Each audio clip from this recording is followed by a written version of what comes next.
Hello and welcome to the Thoughts on Wrestling podcast. My name is Bobby, and we're here to talk about the Royal Rumble and other extravagant events that happened over the January period. I'm joined, as ever, by Dan. Dan, how the devil are you, sir? I'm very, very tired, but I'm hanging in there. I'm good. I can see How are you, my friend? You're bringing a lot of energy, I can tell. I'm all right. I'm okay. I'm less tired, clearly. And I'm excited to talk about the average affairs I witnessed over the previous couple of days. However, we have a special guest with us today. His name is Ross. Ross, introduce yourself. Say hello. Hello. There he is. I'm not making it up. That's not me doing a funny voice. We do have a third friend who likes wrestling and is willing and Gable to. That's my best joke. I liked it. It's very good. Yeah, thanks. I appreciate that. And yeah, the three of us are going to dissect, not particularly well, the events from Wrestle Kingdom 13 that started the month. We had the UK Takeover, NXT Takeover Phoenix, of course, Saturday night, and the Royal Rumble, which rumor has it is still going on to this day. World's longest show. It was a slog, wasn't it? Oh, fucking hell, wasn't it a slog? Whoever times these shows needs to be fired. I think all shows need to be cut down to like 20 minutes, because then they run over anyway, so... Agreed. Right. Sarabat, hello, welcome in the chat. Sarabat is going to hopefully throw us some opinions as well on the wrestling events that he's witnessed. I tell you what, I'm going to start off with a quick question. Out of the shows we've seen this month, I know we haven't all seen all of them, which was your favourite? Ross, I'll start with you. Which was your favourite out of the four? For me, it was probably NXT Takeover. It didn't quite live up to the hype for me because they are so good so often. But yeah, for me, it was probably the strongest. I personally am in complete agreement. I haven't seen NXT UK Takeover though, so you know there's that cravat asterisk on it, if you will. Dan, what would you say your favourite show was? I think we're all in agreement then. It'll be as in NXT Takeover Phoenix. Well, there you go. I would say that's the best. Then Wrestle Kingdom, then the UK Takeover, then the Rumble. You're putting the Rumble dead last. I'd agree with that. Yeah. Actually, to be fair, out of the ones, again, I haven't seen UK Takeover, and I would rate it lower than Phoenix and Wrestle Kingdom. Yeah, okay, fair enough. Excellent. Well, we're going to do this in chronological order, roughly. But it's all happened now. The timeline doesn't matter. We can discuss things. We can throw back to other things, and whatnot. Basically, shall we start off with Wrestle Kingdom? Obviously, that if we're doing it chronologically, that's how it works. I mean, I just explained. What's that word there, Rob? Don't worry about that word. Chronologically? No, don't worry about that word. Right, okay. That's what I said. I just added some extra syllables in there and just...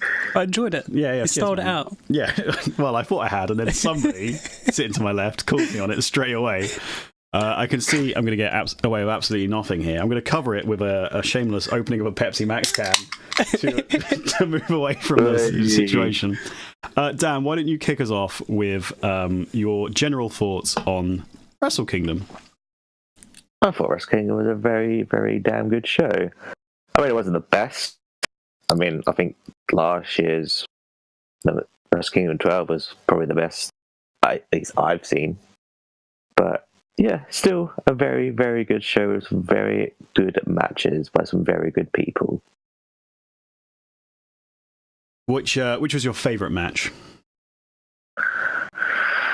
That is a good question. My favourite match was when the Bullet Club won. Oh wait, la la la la la la la la la. No, but seriously. I would say Omega Tanahashi, but that Will Ospreay Ibushi match. I mean, if I had more time, I think that could have been one of the greatest matches out there. They weren't short on time. They felt like how long was the match? Like 15 minutes. So No, I think it was like 9 minutes. 9?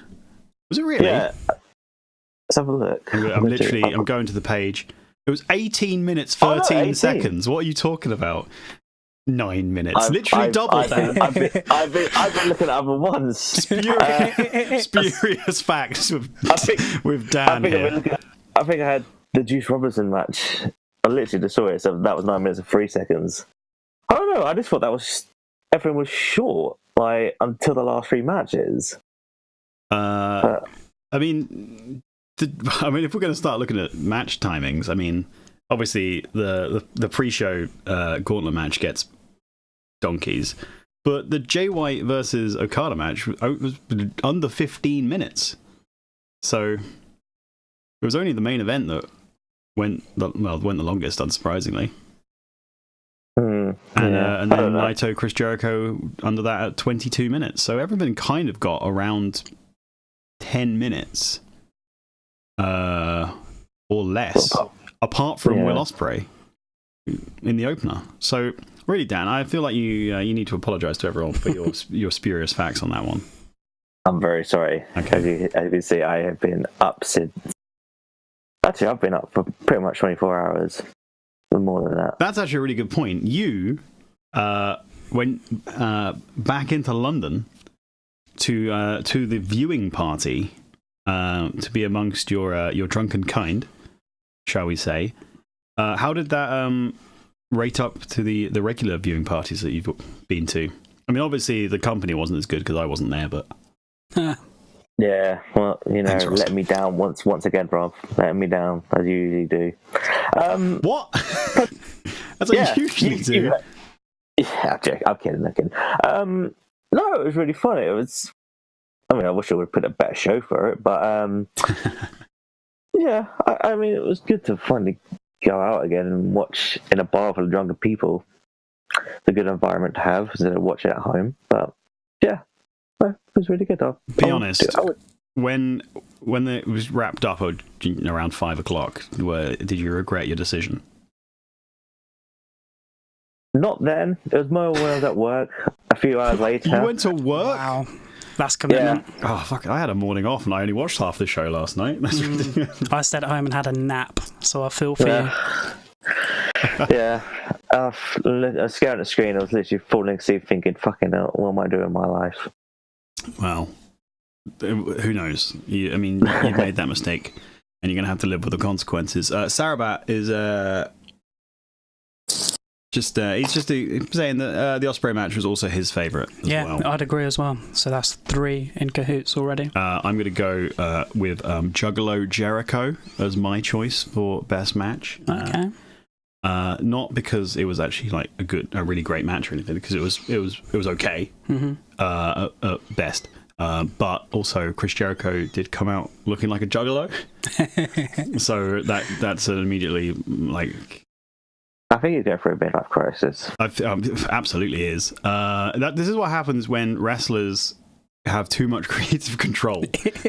They end up wearing black lipstick and stuff. And have you seen his drunk tweeting from last night? No, but I need to. Right. Oh yeah. What kind of shenanigans?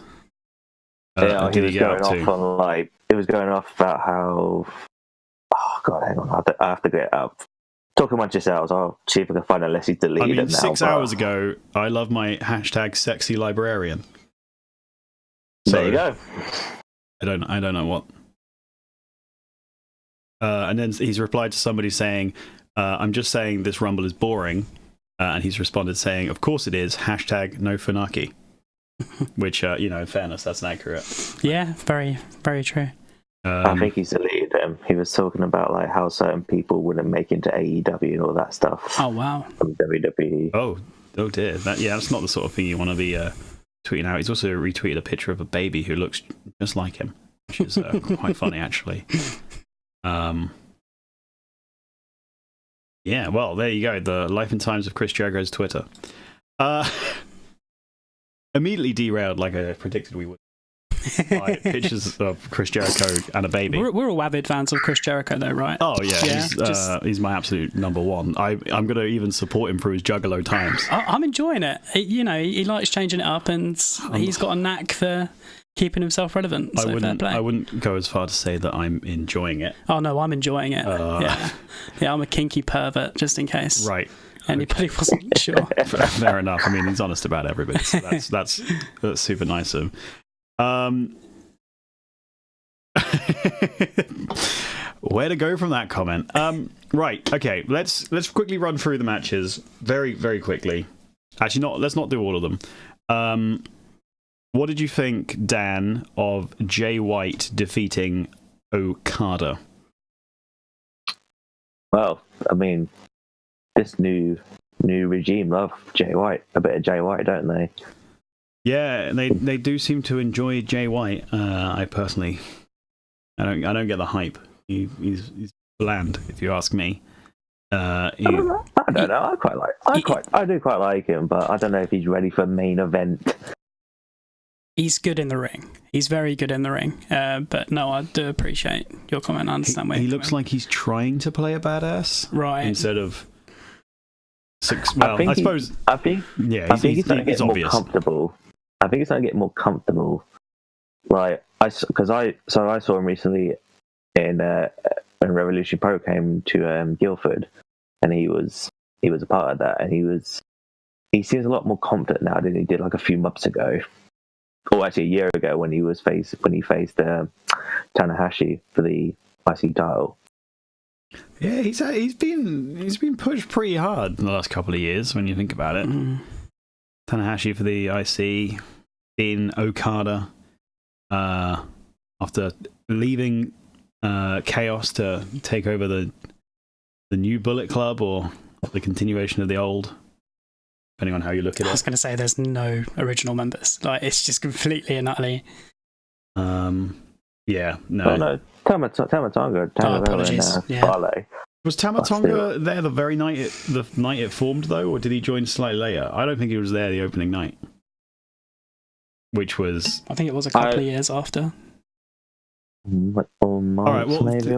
To save the argument and Googling it, we'll say Tamatonga is the most original of the group left. Yeah.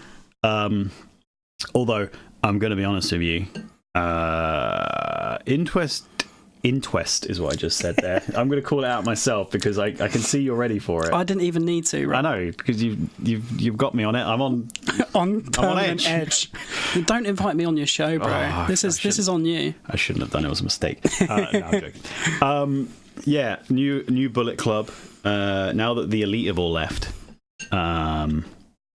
less interest in general, I will admit, in New Japan, and I feel kind of bad saying that because there's obviously so much talent. Obviously not in Zack Sabre Jr. because he's boring. I only really say all that to rile Dan up. How dare you speak of the great Zack Sabre Jr. Or Zack Labor Jr. as we like to call him these days. He is an avid He's going to fix Brexit. I'm telling you, people, Brexit is going to be fixed by this man. Well, that is bold. A bold statement. I think that might be called a bald-faced lie. Actually, I'm okay with this. Keep going. Okay, so I suppose the main story, because obviously the match quality of New Japan was brilliant, and we don't. I mean, it's like almost a full month ago now, so we don't really need to go into every single match. Not that I can remember them, if I'm completely honest with you. But I do know that obviously the general quality of the wrestling was very good, and as it tends to be, and even if it wasn't as exciting or as amazing a show rather as the previous Wrestle Kingdoms, it was still very good. I think the main talking point though is there's two things. One, All Elite Wrestling now has spawned. Mm-hmm. So I'll get your thoughts on that in just a second. And also linked to that is, where is Kenny Omega going to end up? So, Ross, All Elite Wrestling. All Elite. All Elite? Yeah. All okay. Elite, is it? All right. That's fair. Right. I'm a virgin to this show, guys. Come on. You've been doing this 2 years. You should be on the ball. We'll be messing up. We've been doing it 2 years. Bloody hell. Well, I know Bobby's been doing bits for 2 years. Before you answer my question, I'm just going to interrupt you because Sarabat is accusing me of sending him to sleep by just mentioning Zack Sabre Jr. So, Oh, come on. so I'm just throwing it out there. Anyway, Ross, All Elite Wrestling. To be honest, I wasn't particularly excited when I first heard about it because my first thought was more wrestling to try and keep up with. But I've been watching a few things they've been doing recently, and I am sold. I'm very excited. My only worry for it really is that it goes down the WCW line and they're just throwing all of this money at people and they won't be able to sustain the business. Yeah. That's my only concern because the talent they've got is already fantastic. Yeah. And Omega, I think it's already set in stone. I know nothing's been said or done, but I just can't see him going anywhere else. And Dan, what do you think of All Elite Wrestling, and where do you think Kenny Omega is going to end up? Well, I mean, I do agree. More wrestling is a bit gruesome, but at the same time, I think this is going to be a good thing because finally, it looks like a company is going to step up onto WWE sort of level and challenge them. And obviously it's working because, WWE is trying to sign all new people. They're trying to keep people from leaving. They're doing everything they can to, try and not make these guys competition. But it looks like it's going to go that way. And to be honest, I don't think it'll go down the WCW route because I think these guys, they know that they've seen it happen. And they know that they can't do that otherwise it's not going to work. So I think they're very smart about it. And in regards to Omega, I mean, there's only one place, really. TNA.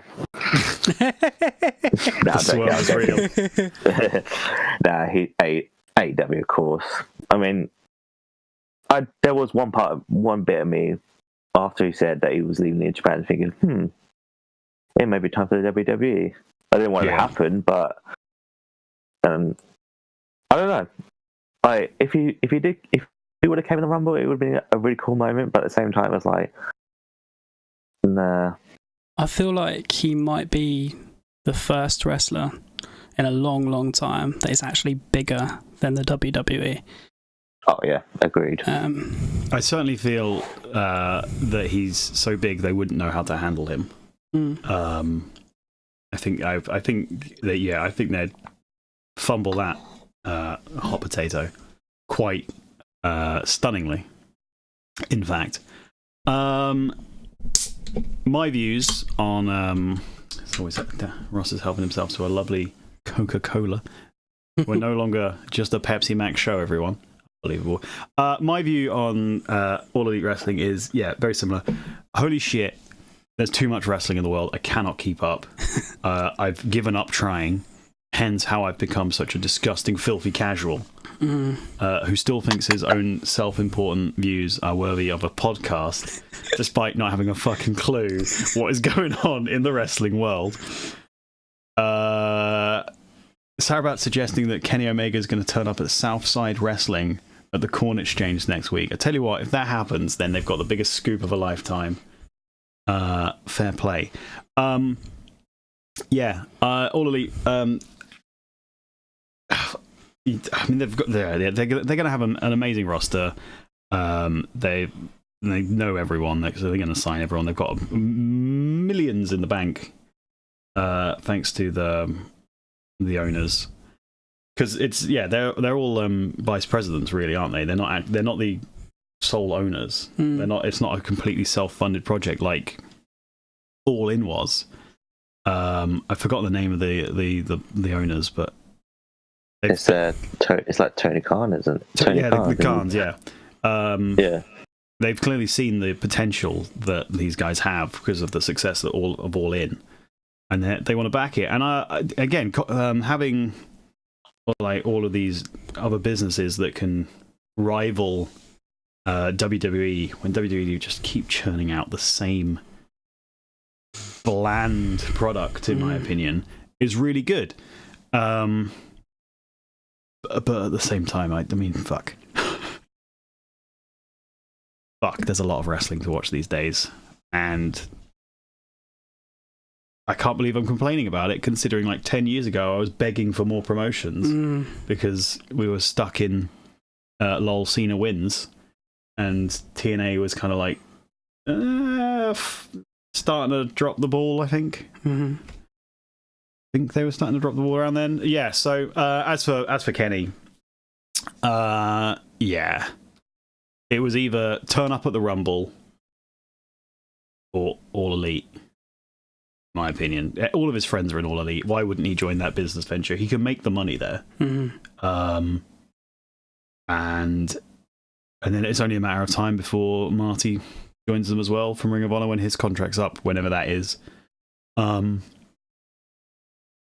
of course, Kenny ends up staying in New Japan. Which, again, I don't see that happening at this present stage. No, I think that would be a massive curveball, to be honest. Unless they get the relationship between them two, then... Oh, yeah. I suppose if they have a working relationship that's quite friendly, then it could work out. Because I've heard New Japan still want Kenny Omega, so... who wouldn't? Yeah. Exactly. I remember they do have a Madison Square Garden show that's, they've still got that to go through.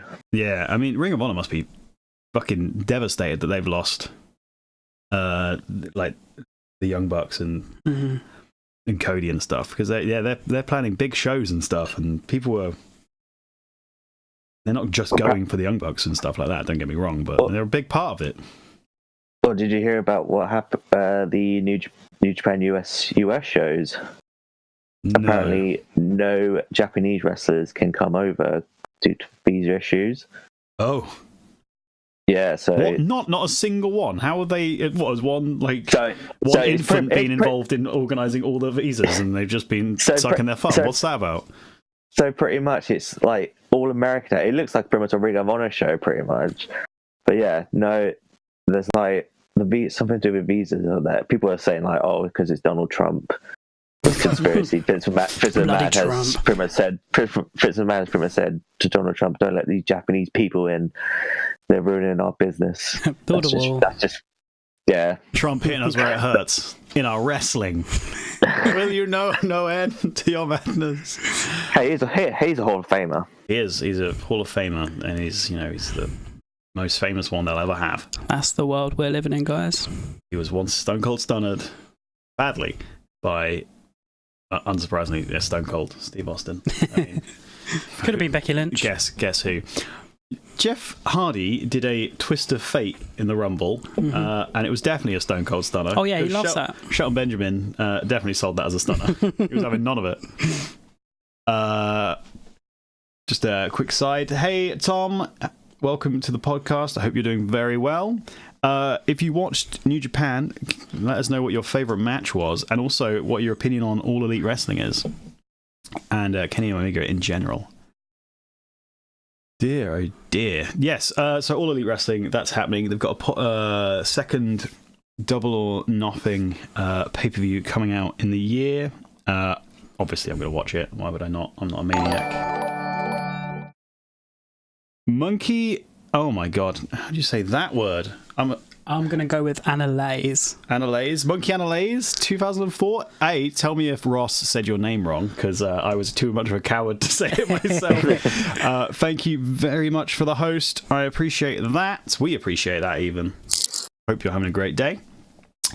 Okay, Dan, do you have any more to say on New Japan in Annalise? You're right. Living the dream. Living the dream, right? He's more literate than I. He can stick around. I'm famous for not being able to read any names or comments on my streams. It's fucking. It's like I'm a child. In fact, Dan, do you have anything else to say on Wrestle Kingdom?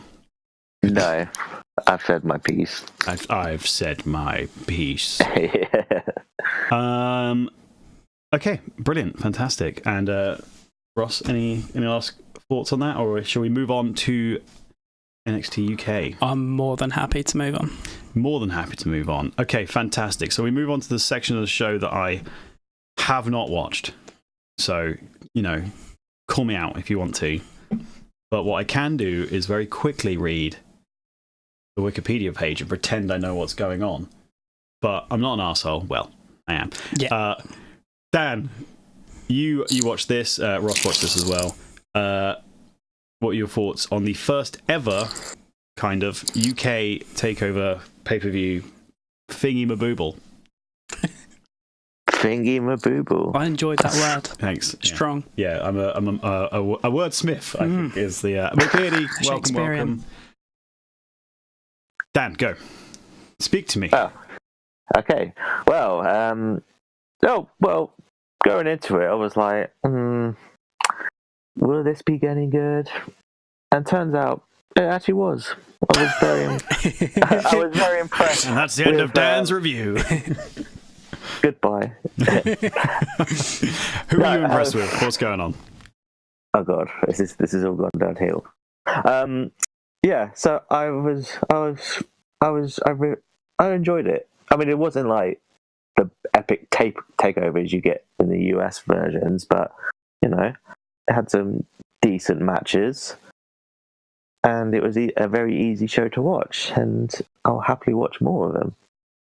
I haven't really watched so much of the TV. I had to sort of watch bits and bobs too before the takeover show, because watching 2 episodes on every Wednesday is a bit of a hard task. Oh yeah, I'd forgotten that they'd taped so much they had to churn it out.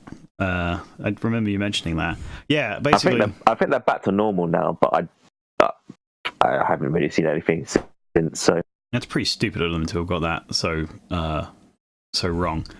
I must admit, so Dan and I and our friend Anthony went to see the second UK tournament at the Royal Albert Hall. We've talked about that quite a few times, and about how disappointed I was with the general organisation, the fact that they priced themselves out of having a full crowd, effectively, and it kind of put, I'm not gonna lie, put a dampener on the whole UK NXT brand for me, which is why I haven't watched any of it.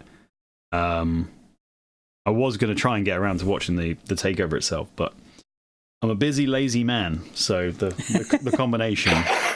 I'm either busy or I'm lazy, and it's one or the other. I do know about 2 things in it, which I'll come to later if no one else mentions it. Ross. Yeah, strong show.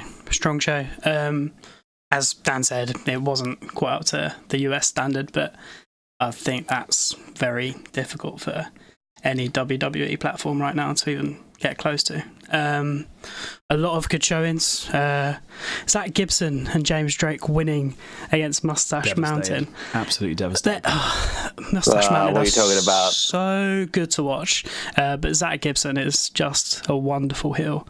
So yeah, it was quite nice to see the championship belt around his waist. If I already didn't have my shoes off, I would take my shoes are off. So yeah, we're doing it. I take them off now if they were. They're both off, so that's how much I hate Zach Gibson. One thing I would say about the Pete Dunne Joe Coffey match, there was several finishes. I'm talking like maybe 7 or 8. It just was a finisher fest. Did they go a bit overboard? Yes, absolutely. Did they go it felt WrestleMania finisher? Yeah, crazy? It felt like they were trying to compete with Wrestle Kingdom for me. Like it was literally just one after the other towards the end of the match. Pete Dunne did a submission move as his finisher, which is quite nice. I've never seen him do it as a finisher. Yeah. The finger thing where he cracks and then he just held. Oh, okay. So that was a nice change up. But yeah, as I say, there was just a few too many finishes for my liking.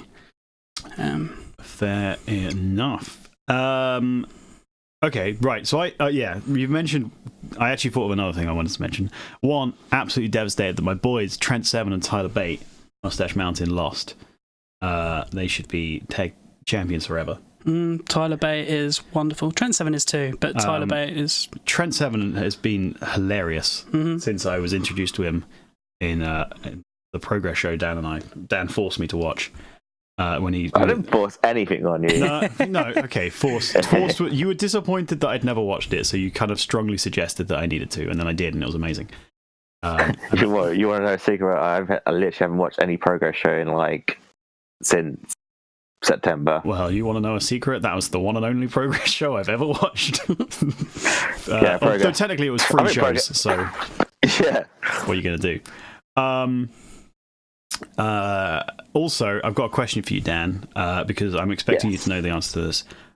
So Peter Dunne won via submission, as Ross has told me.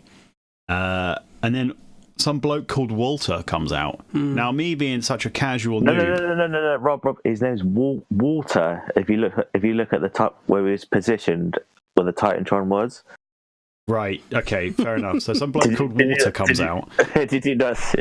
I did. I did. To be fair, Dan, I saw the Water. It's not quite as funny as when Big Cass comes out, or used to come out, and it said Big Ass. So. Oh no! I found a better one. Do you know Heavy Machinery? Mm-hmm. Yeah. The tag team. So I think they were wrestling at the Royal Rumble Access show, and I don't know, one of the guys called Tucker Knight. But I don't know how the hell it happened, but the way his Titantron did, it looked like an F, so it looked like Fucker Night. Very sexy name. Fucker Night. Amazing. Right, so yeah, who is this guy? Why should I be excited about him? Hit me. Well, I would consider Walter to be the best professional wrestler in Europe right now. This guy is fucking... He's a beast, and he's fucking good. So good. I don't know if you've seen him, but OTT. I introduced you to one over the match. top. Yeah. So in Ireland, he's had two in Ireland. Yes, I still want to go. By the way. Oh, me too. Yeah. So he's had probably two of the best matches, probably not ever. One with Jordan Devlin, and then one with Will Ospreay. The build, they do build up packages for both of them. They're so good, and then the matches are just fucking incredible. He's just a fucking machine, and he chops I would never want to take a chop from him. Unless you pay me $1 million, yeah, it probably would. He could chop the shit out of me all he wants, but. Yeah, I'm not sure that offer's on the table, to be honest. You're trying to. I see what you're trying to do there, Dan. You're trying to angle to get a cheese million for just taking a few chops, but I don't see it happening. So, do you reckon this is the end of old Peter Dunne's title reign? Is it inevitable that he's going to chop his way to victory? Yes, I think Walter will dethrone Mr. Dunne, and then Mr. Dunne will probably just go to the NXT US roster full time. Okay, fair enough. So I should be excited, is what you're saying? Yeah, because I think whenever their match is going to happen, it's going to be a fucking classic. Okay, fair enough. Finally, I think the biggest talking point that most fans will be aware of is the one that Sarabat's pointed out, which is Finn Balor showing up to challenge Jordan Devlin. Also known as Big Head Rip-Off Finn Balor. And Monkey agrees that was interesting. Monkey's also saying that Tyler Bate is a good performer and that they were upset when the result of the match was announced. Yeah, see? A Mustache Mountain fan like myself. Well, Tyler Bate is fantastic. Yes. Fantastic. So, yeah, Finn Balor showing up randomly on a UK show. That's pretty cool. Wouldn't you say so, everyone? Yeah, no, it's fantastic. Yeah, it's a really nice sort of. They did it fairly well. I think people started kind of anticipating something was happening. Yeah. So yeah, to see Finn Balor come out, and the match was strong as well. It was a decent match. So yeah, both. Was it a bit like when you're playing a WWE game and you both select the same character? And you're like, oh fuck, Yeah, and they've got that new head thinging on the new game as well, haven't they? Yeah, so it was pretty much it's like that. a comedy large head. Yes. Like a bobblehead version. Yeah, it was just that. But no, enjoyable nonetheless. I love how Devlin is just, based on the fact that he dresses the same and has a similar haircut, is just a despised heel. Yeah. Just like, fuck you, Jordan. You big-headed weirdo. Simply based on that. So, Dan, are you excited about the future of UK NXT? I mean, yeah, I probably won't watch I may just watch the odd weekly shows if there's anything good on. Like, I know there's like a Travis Banks Jordan Devlin match that's supposed to be really good from last week, which I need to go check out. I know there's a really good Pete Dunne Jordan Devlin match which you should check out. That was a really good one. But yeah, some of the episodes are just like, you don't really get like one big match. It's just like just random people, like just lower mid cut. I mean, to be honest, that their roster's a very bit thin, I would say. Like, it's like obviously Pete Dunne, Mustache Mountain, and I would put like Zach Gibson or James Drake in there, and Walter now. But like, other than that, it's just like there's no other big stars. So if they sign more people, I guess. But I mean, I'll definitely keep watching the Takeover shows. Okay. I did hear that the next one might be in London, so I don't know. I might have to go to that.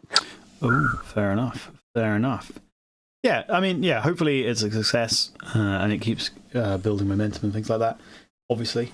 And hopefully Mustache Mountain win all of the titles ASAP.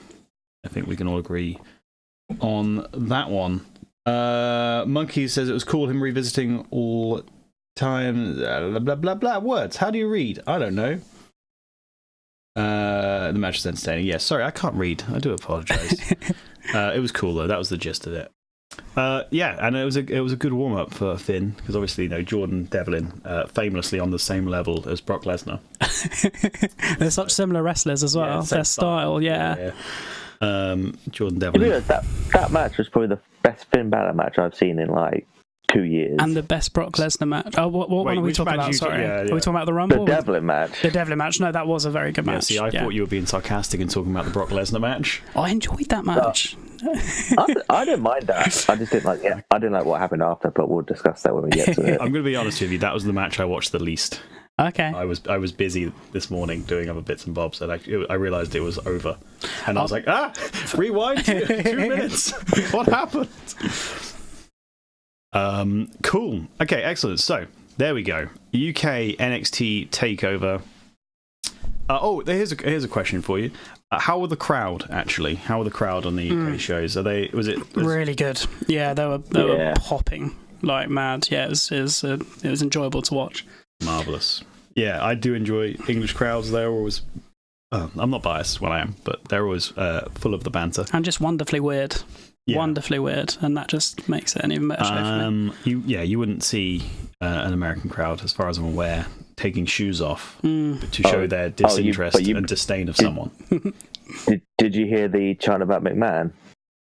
Are you watching? Yeah. And then he tweeted, "Yes, I watched." that was his response. He has a good publicist. He probably, yeah, exactly. He probably had someone write that for him, but yeah. The reason I mentioned the crowd is because I'll talk about it in a minute and later on the Rumble for 2 different reasons. As I felt the crowds for the main shows this weekend were noticeably off. Yeah, especially the main NXT show, Phoenix. Sarah saying that he didn't enjoy the Blackpool venue for the UK Takeover. What? That looks like a great venue. I do disagree. I enjoyed the. It was the same one as the first UK tournament, right? Yes. Yeah. No, I like that one. It's kind of got it's got its own little unique charm to it. It's a shame that they probably won't ever go back to the Royal Albert Hall again, based on Oh, well, that went down last time. They might do this time. They'll probably learn the mistakes of like overpricing tickets and not putting it during the bloody World Cup. And also, and putting it on a Monday and a Tuesday. I mean, there were so many things that went wrong with that. Yeah. Monday, Tuesday, same day England are playing, middle of the World Cup, and you charge an arm and a leg to see people you could see like down your local for like a tenner. The sad thing was they were both decent shows as well, and they, as you say, just completely overshadowed by the fact that they were fucked over. Yeah, I mean there were some really good matches on both of those nights. To be fair, and Mustache Mountain won the tag team titles, so obviously I was a happy bunny. Yeah, great night. Honestly, you give me that on any show, and I'm a happy bunny. Monkey actually agrees with Sarabat about the venue looking weird, so I guess it's 3 against 2, so we still win. Joke's on you guys. To be fair, I didn't get involved in this conversation. Okay, so it's 2v2. Well, I'm going to have to push you for a hard answer. I'm with Monkey and Sarabat. Oh, for fuck's sake. I've never been. Traitors. I just decided to. Someone boom off this call. That's who I am. It looked a bit odd, says Monkey. However, it doesn't put me off from liking the pay-per-view. Well, I'd hope not. There's more to... Actually, you know what? I'd say that. I was about to say that, and then I realised, however, I've seen some footage of TNA shows, and I see the venue they're in, and I'm like, what the fuck is this amateur bollocks? I'm done. I'm not focusing on this at all. So it does happen, in fairness. Monkey's very pleased that you sided against me, basically. I've got your back, It's Monkey. against me rather than with him, is how I see it. Yeah, that's probably fair. An accurate description. Yeah. Brilliant. Okay, cool. So NXT done in one version done in the books. Now we can come up to the latter end of the January recap, we'll call it. Sarabat is saying that you're now his new best pal, Ross. So fair enough. Anyway, NXT Takeover Phoenix, taking place on the 26th of January 2019. And Wikipedia tells me this is the 23rd overall show, held under the Takeover banner. Where would you... I'm not asking you to rank out of all 23 shows, but say out of the last 5, where would you rank it? Not the top, but definitely not the bottom either. Yeah, probably middle of that sort of last 5. Yeah, I'd say 3rd, maybe 4th. And Dan, what would you reckon of the overall show in general? What's your general review for it? My general thought, again, these takeovers never fail to disappoint. Mm-hmm. So, I mean, just again, good matches, top to bottom. Even the women's match, I was very bit skeptical of the women's match, but that actually delivered in my eyes. So, good job to both of them. But yeah, Gargano and Ricochet just blowing out the park. Yeah, fantastic. That was just a masterpiece, as they call it. You say they never fail to disappoint, but I actually do feel slightly disappointed by this takeover. I can't. Ooh, please explain. I said in the Discord that I couldn't quite put my finger on it. Crowd? Why it was off, and the crowd. I did come to the conclusion that maybe it was the crowd's lack of enthusiasm that was kind of, because we watched it together, Ross, and we were there watching it, and they were like, "Holy shit, that's a really good move," or "That's a great reversal," or "That's clever," or whatever. And then the majority of the time, though, the crowd was just like, "Yeah, whatever." I think the biggest Mild issue. applause. Yeah, I think the biggest issue was having Ricochet and Gargano slap bang in the middle. Do you think it tired people out? Yes, yeah, absolutely, and like nothing else is going to compete with that match in my eyes. Like it was. The main event was good. Yeah, no, it was good, but it wasn't at that level. That was just for me one of the best matches. Yeah, I know it's very early on in the year, but one of the best matches of the last year, I'd say. Sarabat says Phoenix was solid, but failed badly after War Games. Yeah, maybe. Anyway, I have a theory about the crowd. and I think I mentioned it to you, Ross. You have, yeah. That because NXT takeovers are packaged along with the big four, mostly pay-per-views, and thus the tickets for them are always sold in travel bundles. So you get tickets for Takeover, the pay-per-view, and Raw or SmackDown, depending on which one it is. WrestleMania's all of them. You end the week feeling like you've been hit over the head with wrestling and you never want to talk about it again. Well, that was me from personal experience, at least. I was sick of it. I think it does attract us. I don't want to say casual fan, but a less rabid NXT fan. Mm-hmm. We were watching the same show together because for whatever reason, I thought the crowd were really good. I mean, yeah, they were quiet. They were quiet during the women's title match. But that was going to happen anyway. I think they were quiet by takeover standards. Yes. Takeover tend to be like fanatical, and they have been for the last 2-3 years. Just avid support. So yeah, go on. No, I was going to say maybe it's the city, because I don't know, Phoenix, Arizona is really like one of those hot wrestling crowds, like Philadelphia or New York or. Yeah, but a lot of people travel in for the big shows like this, especially the Rumble. True. I mean, apparently Takeover was actually, apart from the Royal Rumble, this was actually the highest selling event of that weekend. It sold more tickets than Raw and SmackDown did. So that doesn't surprise me. Yeah, I don't know if that is a regular trend or not. To be honest, I guess by the way you're saying it's not. I don't know. That's the first time I've ever heard that said. So, but yeah, I thought the crowds were noticeably quiet during the. I think they were good during the Undisputed match, and I think they were good during the Gargano Ricochet match. Yeah, but the rest of the time, it wasn't until the end of matches where they actually picked up. There was a lot of downtime for the crowd, I'd say. And I thought it was very noticeable, personally. I'm not saying, all of my enjoyment comes down to whether the crowd are enjoying it, because it makes me sound like I'm a massive sheep. But atmospheres do create, better atmospheres, basically, is what I'm saying. Yeah, it does make it more enjoyable. You get built up in that hype, the louder people are near you, it happens. But don't get me wrong, I enjoyed the show. The tag team match was really good. Yeah. Even though I wanted Undisputed Era to retain, and I also wanted to see more Bobby Fish, and that, for that matter, Adam Cole on the actual show. Mm-hmm. I know he came out afterward, but it doesn't count. Didn't do anything. Mav Money 8, thank you very much for the follow. Appreciate that. Yeah, the tag team match was great. I thought the War Raiders actually had a really good entrance. Loads of smoke. The Vikings with their Viking garb.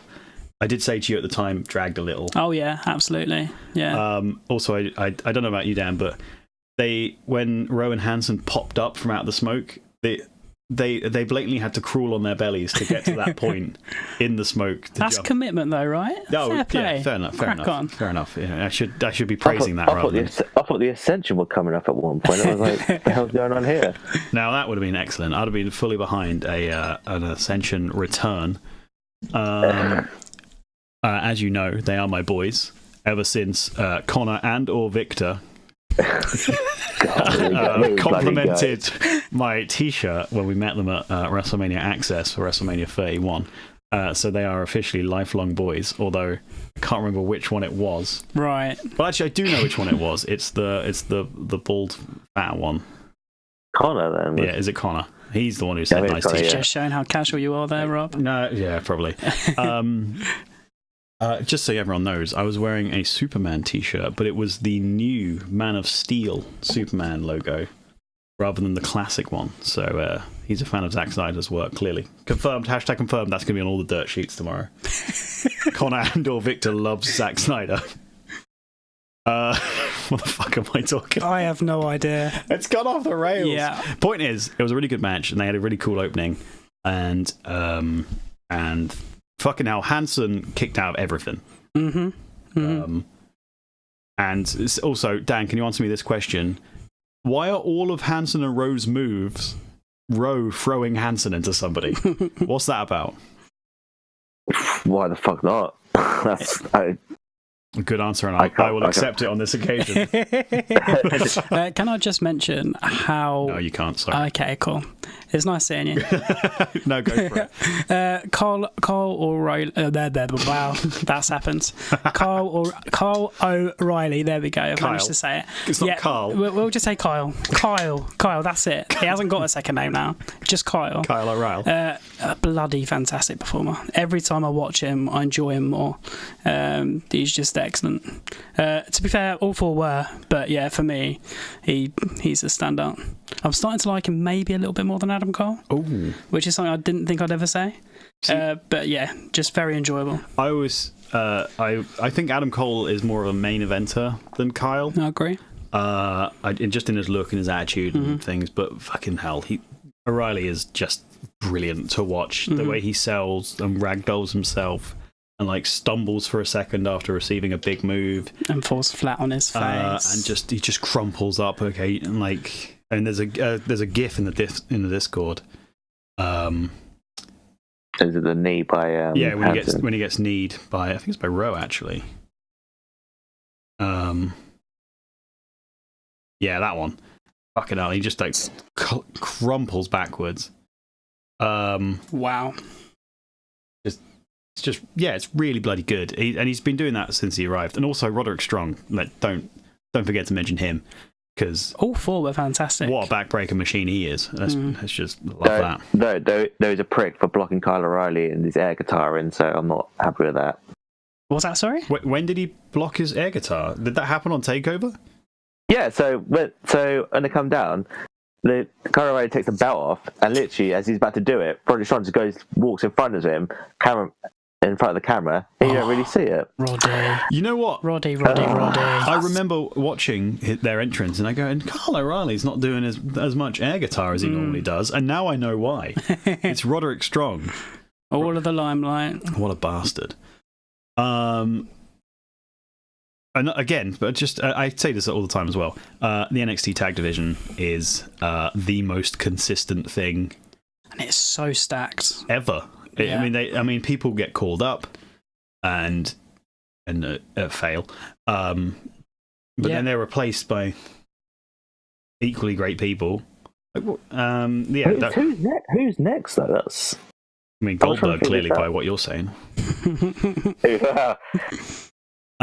Who's next? I mean, to be honest, I wouldn't be surprised if the Undisputed Era won it back.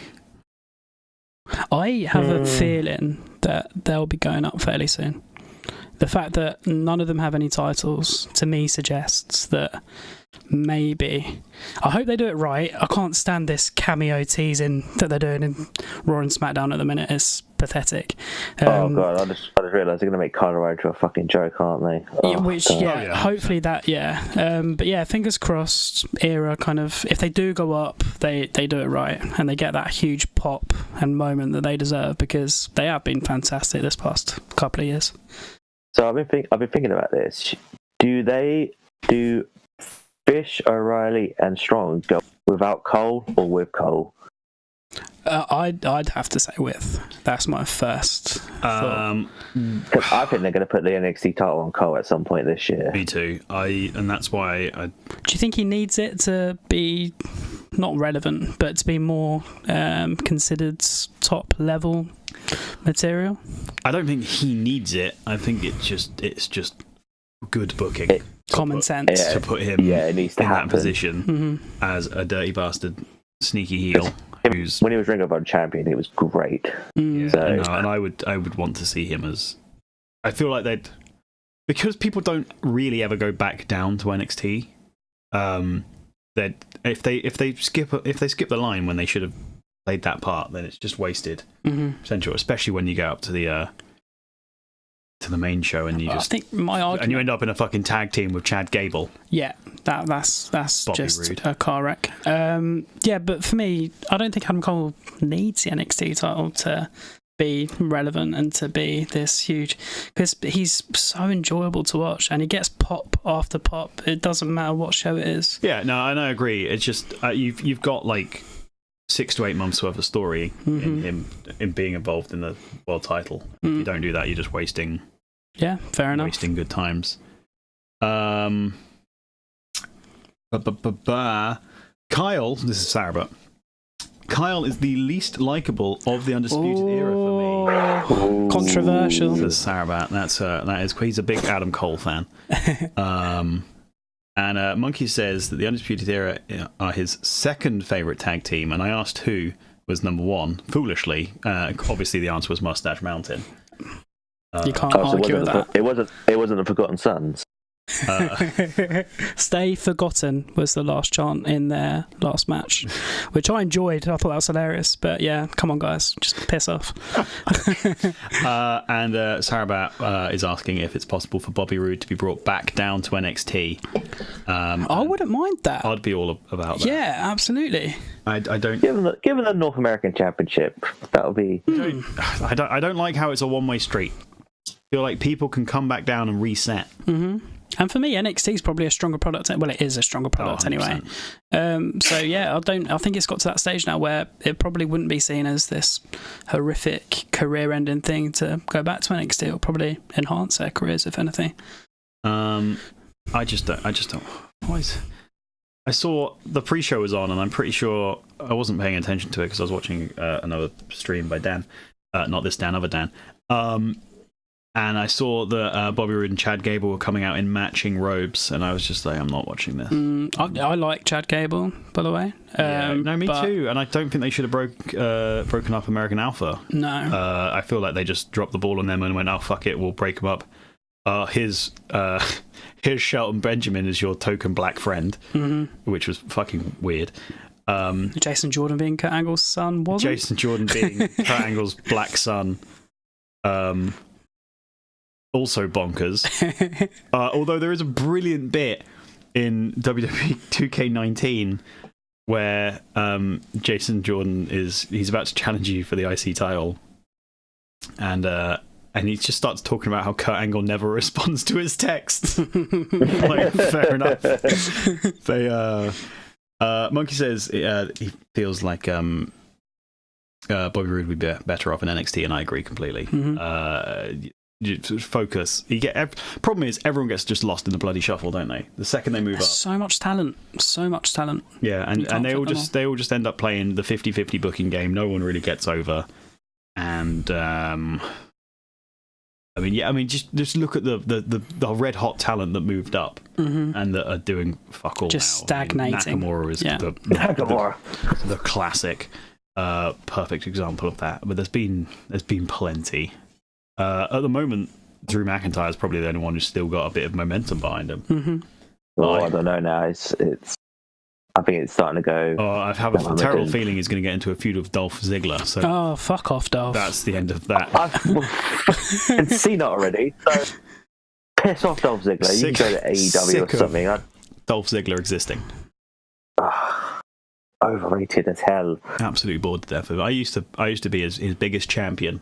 He can wrestle and he can fucking sell a move, but oh Christ, he's just I don't enjoy watching whenever him. he comes out. I just sigh, roll my eyes, and just want it to be over. Monkey's adding that Balor should be part of NXT again. He's doing nothing on the show, but in NXT he was entertaining. He was very entertaining in NXT. I have a feeling they're building to something with Balor. Yeah. And it better be a bloody heel turn, because I'm getting sick and tired of his smiling all the time. No, he's got a lovely smile. What are you talking about? No, I'm with Dan on this one. Big Irish smile. Yes, it's a bit creepy. I feel like he's trying to destroy my soul. And I'm not a fan. I'm sensing some jealousy about his six-pack here. Oh, he's no. It is definitely jealousy. Okay, fair enough. Yeah. Okay, well, so we'll talk about this later, but you guys are going heel turn. And I'm thinking they're building up to the return of his demon personality. Oh, they do that every so often anyway, don't they? They're just like, so we'll talk about it later. Yeah. Right, cool. Next match on the NXT billing. Actually, just the War Raiders versus Undisputed Era. There were a bevy of false finishes. I'm just looking at my notes. I only made notes for 2 matches, so I'm going to make sure I used them. That's wise. A bevy of false finishes, which the at this time red hot crowd was fucking digging. Hansen, as I mentioned, kicked the fuck out of everything. Loved a cartwheel as well. He whipped out a couple of sweet cartwheels. Yeah, he's got moves. He has and a handspring. Oh yeah, wow. Into the ropes. I mean, I wanted to stop doing that move because it looks so stupid. Oh, come on, dude. No, it looks stupid. I feel like it. In a reality situation world, and here's Rob. It's kayfabe Rob again. Kayfabe Rob. Oh, kayfabe. Oh. In what world is that a more effective move than just running around and punching someone in the head? It's entertaining as fuck, though, right? Seeing a fat dude jump around sorry, like a nutter. am I speaking of Jim Cornette here?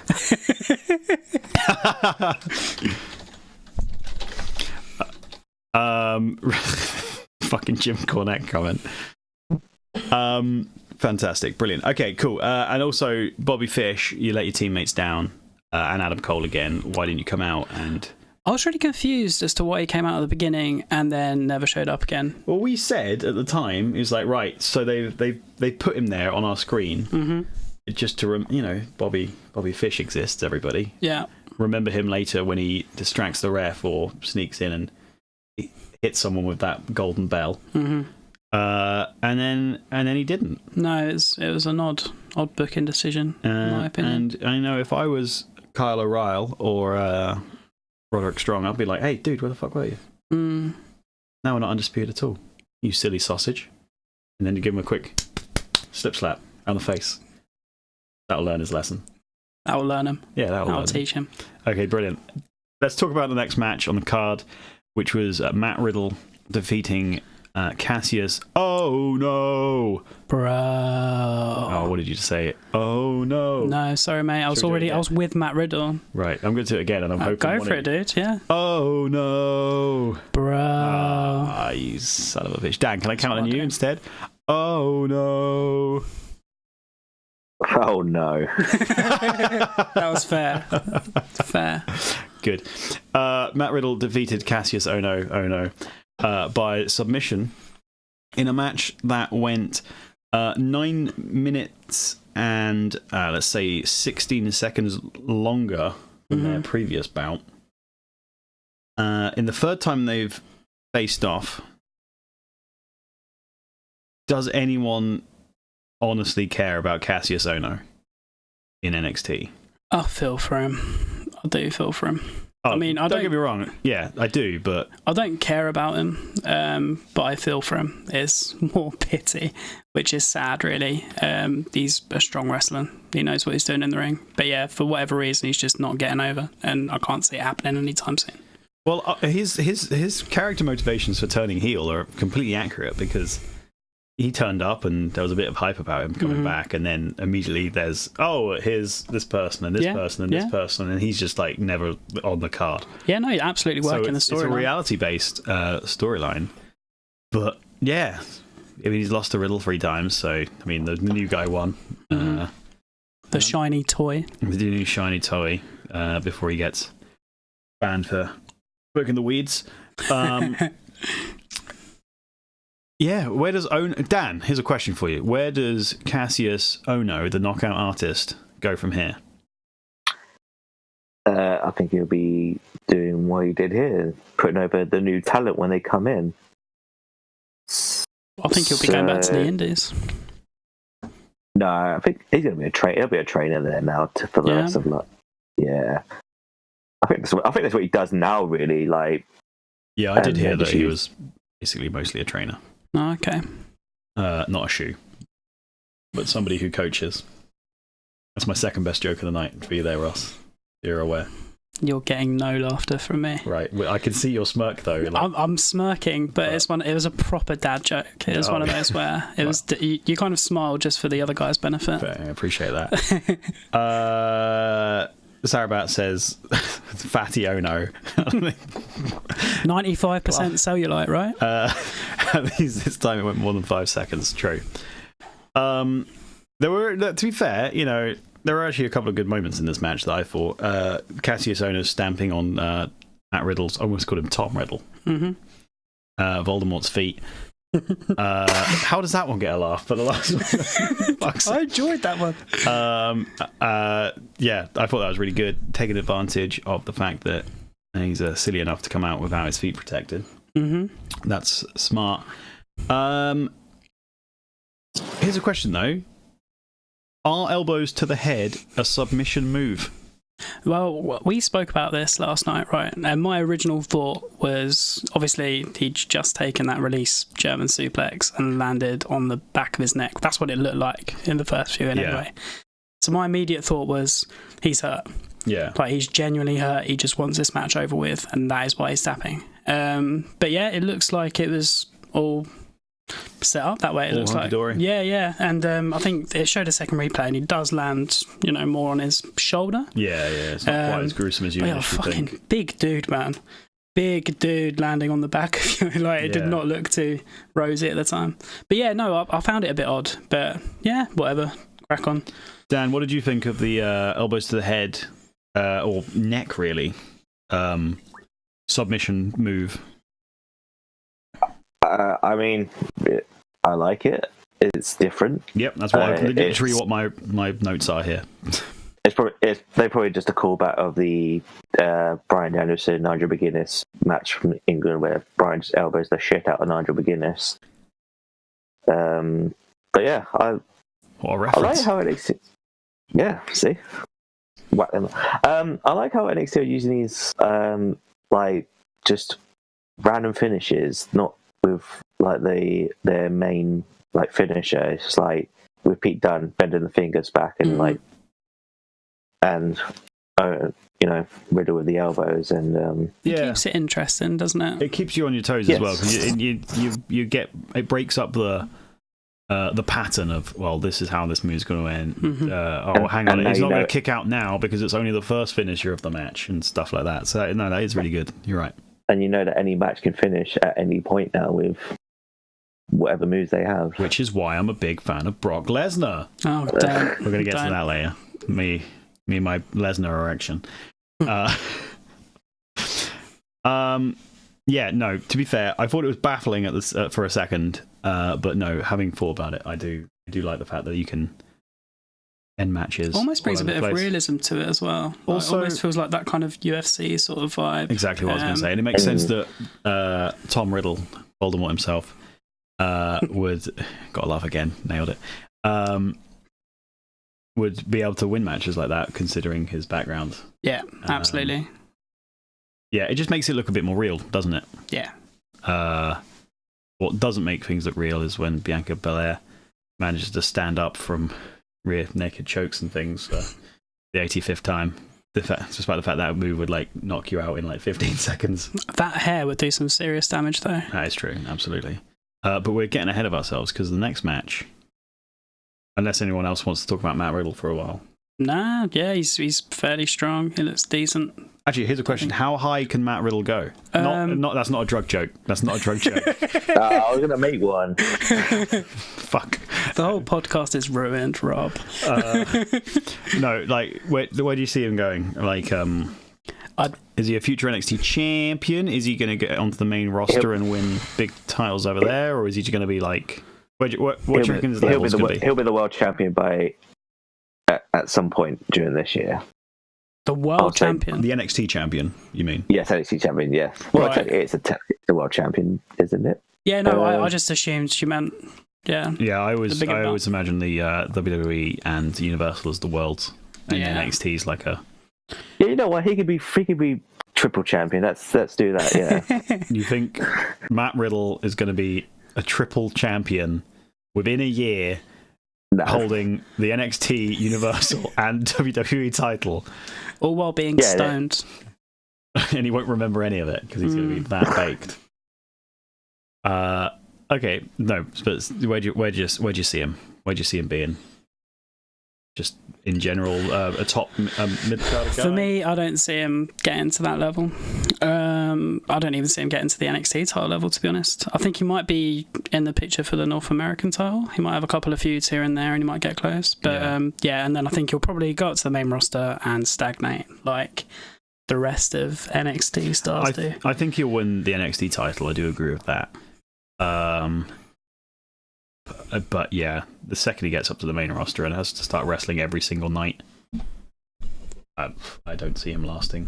I like him, but I don't know. I'm not that invested in him. Maybe it's because he's so new and I'm not quite. Am I allowed to dislike him simply because he says the word bro so often? No. No. Well, I do. Okay. So deal with that. You guys have to deal with the consequences. I'm really upset by choices. that comment. No, I enjoy him. I enjoy his character. I enjoy his almost brainless sort of jokey side. All I'm saying is him knocking out Cassius Ohno at the last takeover in 1 second was nowhere near as good as when he did it to my boy Trent Seven at Progress, whichever tournament one it was. I've forgotten my brain. Yeah, there you go. Moving on to what, as everyone, including chat, has agreed is the Sarabat thinks Riddle will go to New Japan. I could see that. I genuinely could see that. I mean, apparently he originally was supposed to, and then that's how WWE was like, actually, we'll take you now. We don't care about your weed habits. But they panic bought him, basically, is what you're saying. Yeah, they did. Yes. Fair enough. I mean, it's not unsurprising in fairness because WWE to start buying or signing people up, rather, a lot of people very quickly because. Or Elite Wrestling might start giving them. Yeah, and New Japan was starting to make big strides into America and things like that. Okay, right. Anyway, match of the night, which is Johnny Gargano versus Richard O'Shea for the North American Championship. It was really good to see Johnny Gargano finally win on TakeOver. Yeah, it was only a matter of time. I don't know off the top of my head how many he lost in a row. I think it was 6. It might have been 5. But it was a lot. Mm-hmm. I know you've got strong-ish feelings about Richard O'Shea. He's so good in the ring. So good in the ring. It's difficult to have these issues with him. But for me, on the microphone, he's so dull. Like, I'm just not behind his character as much as I want to be because his in-ring performances deserve that kind of appreciation. But yeah, for me, he's just very bland and very dull, and he kind of just gets through his promos and segments, and yeah, he's not quite up to the standard on the microphone that I'd like. But yeah, in the ring, you can't doubt the guy. Oh no, he's sensational in the ring, absolutely. Yeah, astonishing. And who better to match him up with than Johnny Gargano, who's just a machine. That guy can wrestle. Dan, what do you make of Ross's assessment that Ricochet is weak on the microphone but amazing in the ring? I agree. I mean, to be honest, after watching that match, my thought was this man should be making multi-million dollars and he should be the world champion for the next 5 years. But yeah, because of his outstanding movesets, but yeah, him on the mic is a bit meh. Like, I don't know. It's just I don't know. But yeah, he is an outstanding performer. So if he gets his mic skills up to par, then he could be. Or if he gets Paul Heyman in his corner, that'll do. Just give him Paul Heyman. To be fair, he is technically in the developmental league of. My thing with the Paul Heyman, everyone says, "Oh, get Paul Heyman with this guy, but to be honest, Paul Heyman. He didn't get Curtis Axel over, did he? Yeah, no, to be fair, it was a sarcastic throwaway comment on does my Paul part. Heyman even cut promos these days? Because anytime I ever see him, he just seems to be doing the same thing. He talks a lot and shouts a lot and yeah, basically says the same thing. Yeah. Yeah. He's getting repetitive now. I'm starting to get bored of him. Yeah. Do you see a heel turn, Dan, working for Richard O'Shea to make him slightly more interesting on the microphone and as a character? And as a follow-up question to that, do you reckon he'd have to work a different moveset if he did turn heel? I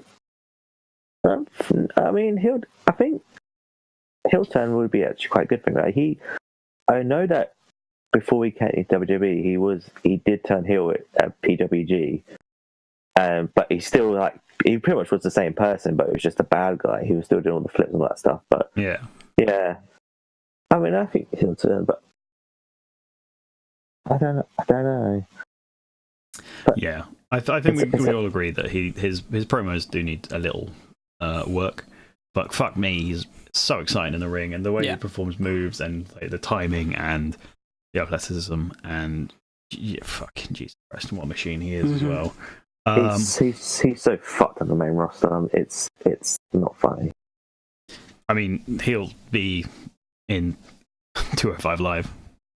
Yeah, that was my worry. Yeah. And I'm still terrified that Johnny Gargano's just going to end up in 205 Live as well. Oh, God. And I think they know what they've got with him. I love Johnny Gargano. I think they know what they've got with him. So good. He is. And I still 100% support him even through his crazy breakdown stage. Yeah. I'm on his side. He's a superhero to me. Right. He's a bloody good wrestler, but yeah. Yeah. So Johnny Gargano finally won. Following a almost brainbuster suplex on the concrete to the outside, and then that sounded nasty. Mm-hmm. Yeah, that was a brutal. And then he jumped over did his finisher DDT from the outside, jumping into the inside, and again Ricochet just. I loved the moment just before as well where he was like, I'm gonna win, and you can see the kind of like anger in his face. It just builds up. It felt like it meant something. And wow, spot after spot, by the way. Yeah, like some of the moves that are being busted out were just borderline ridiculous. Yeah, the reverse Rana. Yeah, spiking him, Ricochet on the outside, and again Ricochet just in this flop position. Again, I'm just looking in the Discord for those. He did a moonsault off the corner post, but he did it so flawless. It was like Pete Dunne takes like 5 minutes to get on the middle corner bit to do a moonsault. Yeah, because it literally in like 1 second just literally put his foot on there, flipped, and that was it. So ridiculously smooth. Yeah, he makes everything look so goddamn easy. Mm-hmm. And I'm insanely jealous of. He's so smooth. Do you reckon there's a concern that Ricochet could be used to put people over because he sells so well as well? No, not for me. No. I think he's too good in the ring. He's too good for that. You reckon? Yeah. Good. I'm glad you said that because it was a concern that just popped into my head, and I was hoping you'd say that. Mm. Dan, what do you make of Gargano's journey from super babyface to we'll jump to the end of the show briefly to aligning kind of back with Tommaso Ciampa? But has he though? That's the question. Okay, I'll address that question to you. Dan, has Johnny Gargano aligned himself with Tommaso Ciampa? For now, yes, but I guarantee you, by WrestleMania Takeover, it's them two title for title, and Johnny Gargano finally beating him for the world title. Yeah, I can see that. Maybe Ciampa screwing Gargano out of the North American title beforehand. But yeah, I can see that happening too. Yeah, it definitely looks like an uneasy alliance rather than. Oh, it's so much fun to watch though, and they've been teasing the fuck out of this for weeks. I enjoyed Black shouting. It felt like in the promo prior to the match, calling Ciampa a puppet master. Yeah. Over and over. He mentioned it many times. Several. Puppet master. Yeah. Yeah, match of the night. Crowd dug the match the most as well. They were easily understandably hot for it. Mm-hmm. The moveset was bonkers. I'm delighted Gargano won. I'm not sure he couldn't have lost. To be fair. No, he absolutely needed to win this. Where would he have gone if he did lose? And now, he's North American champion, and sky is the limit, I guess. Brilliant match, basically. Mm-hmm. Dan, do you have anything else to add about the match? Any specific moves you'd like to talk about that we haven't already mentioned? No. All good. And same question to you, Ross. It was just a bloody good match, wasn't it? Like, I could watch that match over and over quite happily. Yeah, it was smooth. It had the feel of Johnny Gargano, Andrade Cien Almas. Like, it was just incredibly smooth and so well put together. And massive. I'd give it a 5-star rating, personally. 5-star rating? Yeah, just great match. Wow, fair enough. I'm not sure I'd go quite that high, but it was definitely match of the night, and I'd happily watch that a few times, certainly. Okay, brilliant. Sarabat saying in chat that he's just started watching the Rumble. Do you mean the Rumble pay-per-view or the Royal Rumble match? You do mention that you don't think you'll get to the end before the podcast gets there. So I'm assuming it's not the pay-per-view, because that's 5 hours worth of content. I don't think we can fill for that long, if I'm honest. I'm already hungry. So that's not going to happen. Already hungry. There you go. Slingshot DDT was the move that Gargano won with, which I was trying to remember. Anyway, let's move on to the women's title match. Dan, what's your opinion on Shayna Baszler? I think Shayna Baszler is bloody fantastic.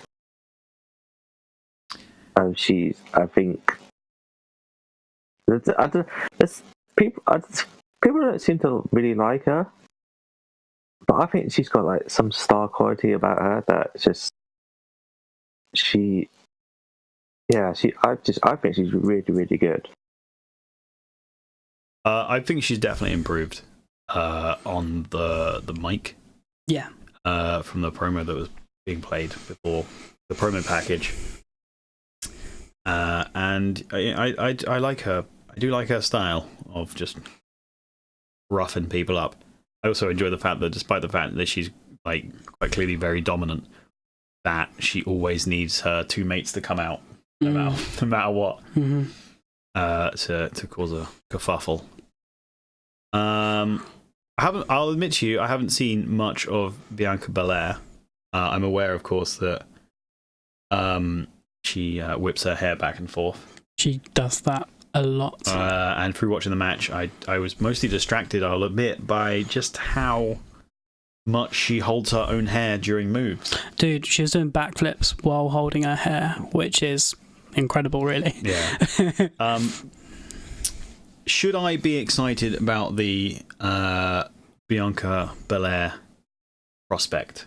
Is this something I should be buying into? Have I missed out by not watching NXT? Dan clearly likes her. I do like her, but I'm not 100% with Dan, in the sense that, I don't know, for me, it's a character thing again. Like, in the ring, fantastic competitor, so strong, so quick, so agile. But yeah, she's just not quite there when it comes to, and obviously, as you say, it's the developmental stage, so you can't expect the 100% package.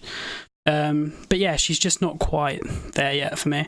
And another thing that annoyed me about her, there was a spot in the match where obviously the referee had been knocked over and she went to pin, and then she started squealing and whining like a little bitch. Oh yeah, and for a temper tantrum, basically. Yeah, exactly. And it was like, come on, that's so heel. Like, what are you doing? But I must admit, I wasn't entirely sure if she was fully face or not during that match. Yeah, she just comes across as a bit irritating for me. Yeah, she's like an annoying little sister. Yeah, exactly. Like, needs to get her own way, and it's just like, oh, come on, bugger off. But yeah, obviously that might be her character, that might be what they lead to. Maybe she is going to go heel, but yeah, I just didn't enjoy that part of the match especially. Dan, what did you think of the match overall? I thought it was good. wasn't the best match, but both did well. Yeah, I don't know. The women's division. I don't know the women's division is a bit like sparse. There's not many people there than there was like a few months ago. Mm-hmm. Yeah, it's definitely suffered from call-ups and perhaps even more so just the quality that came before, because you had too many Pepsi Maxes. You had obviously Charlotte, Becky, Sasha, Bailey, all at the same time, followed by Asuka, who dominated. Mm-hmm. And then Ember Moon. During all this time, before she got called up, you had Alexa Bliss as a character starting to build. Carmella too. I know she wasn't in it as much, but and then suddenly the pool, everyone left, and you kind of feel like it's a far emptier place for it. It does show. I kind of feel slightly the same way occasionally about the tag team division, and they bring someone up and I'm like, oh, actually no. And there are so many tag teams in NXT right now, so many, and I think that's fair play. Like, they always manage to kind of get as many as they possibly can. So Bianca Belair was undefeated. Technically, she defeated. Not technically, obviously. She kind of defeated Baszler. Until a little temper tantrum. The ref was knocked down, so that's an excuse for a rematch.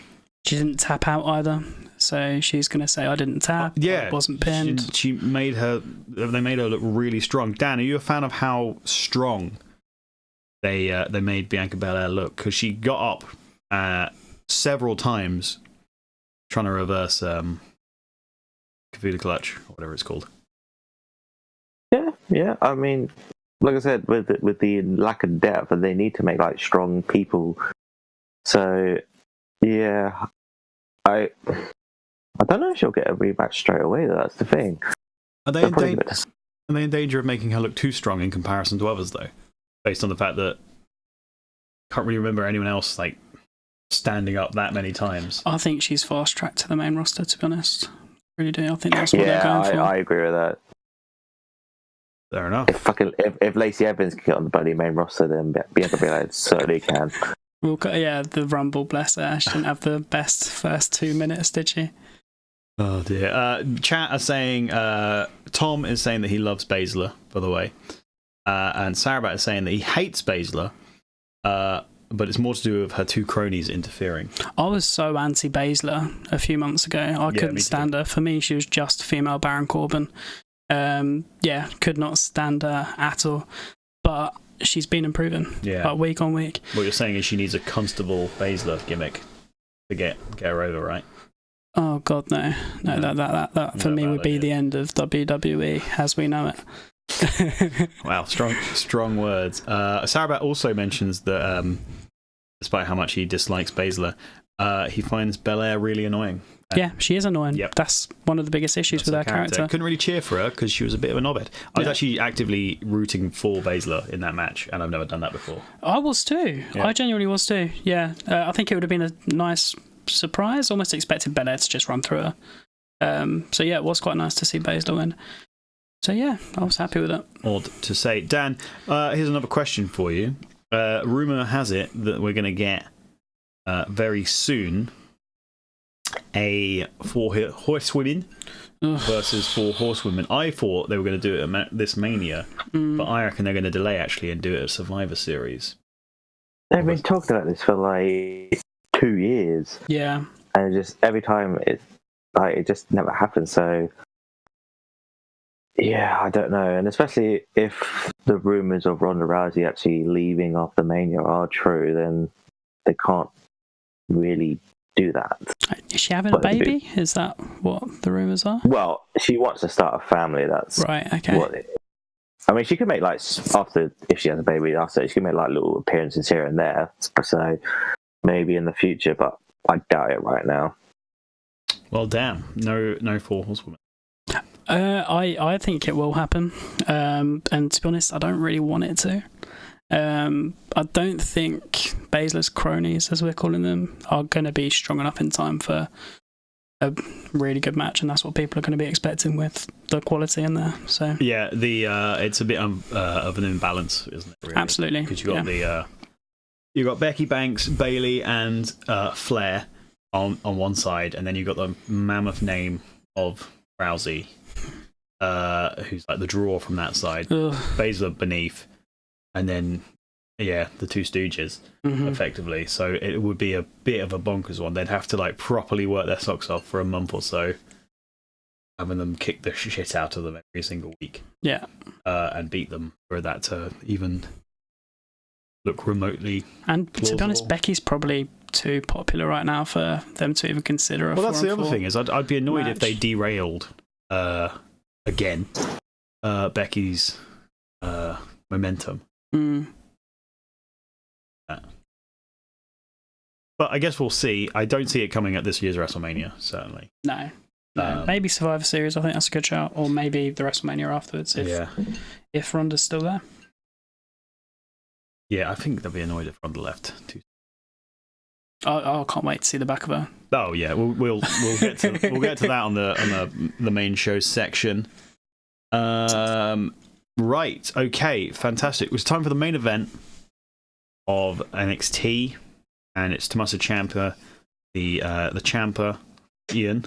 I'm pretty sure that one of the commentators said that. What? No, they called him Tommaso champion of NXT, or something like that. The Scourge of NXT. And I laughed because he said the wrong name, and then I fucked up me quoting it, so joke's on me, I guess. Versus Aleister Black, a man who loves a smoke machine and electronic candles. A man who, I just get the impression, thinks he's slightly cooler than he is. Mm. Obviously, Tommaso Ciampa won. What is next for Aleister Black? Dan, you first, sir. As much as I don't want it to happen, he's probably the guy on the main roster, isn't he? You reckon he's going to move up like now, or?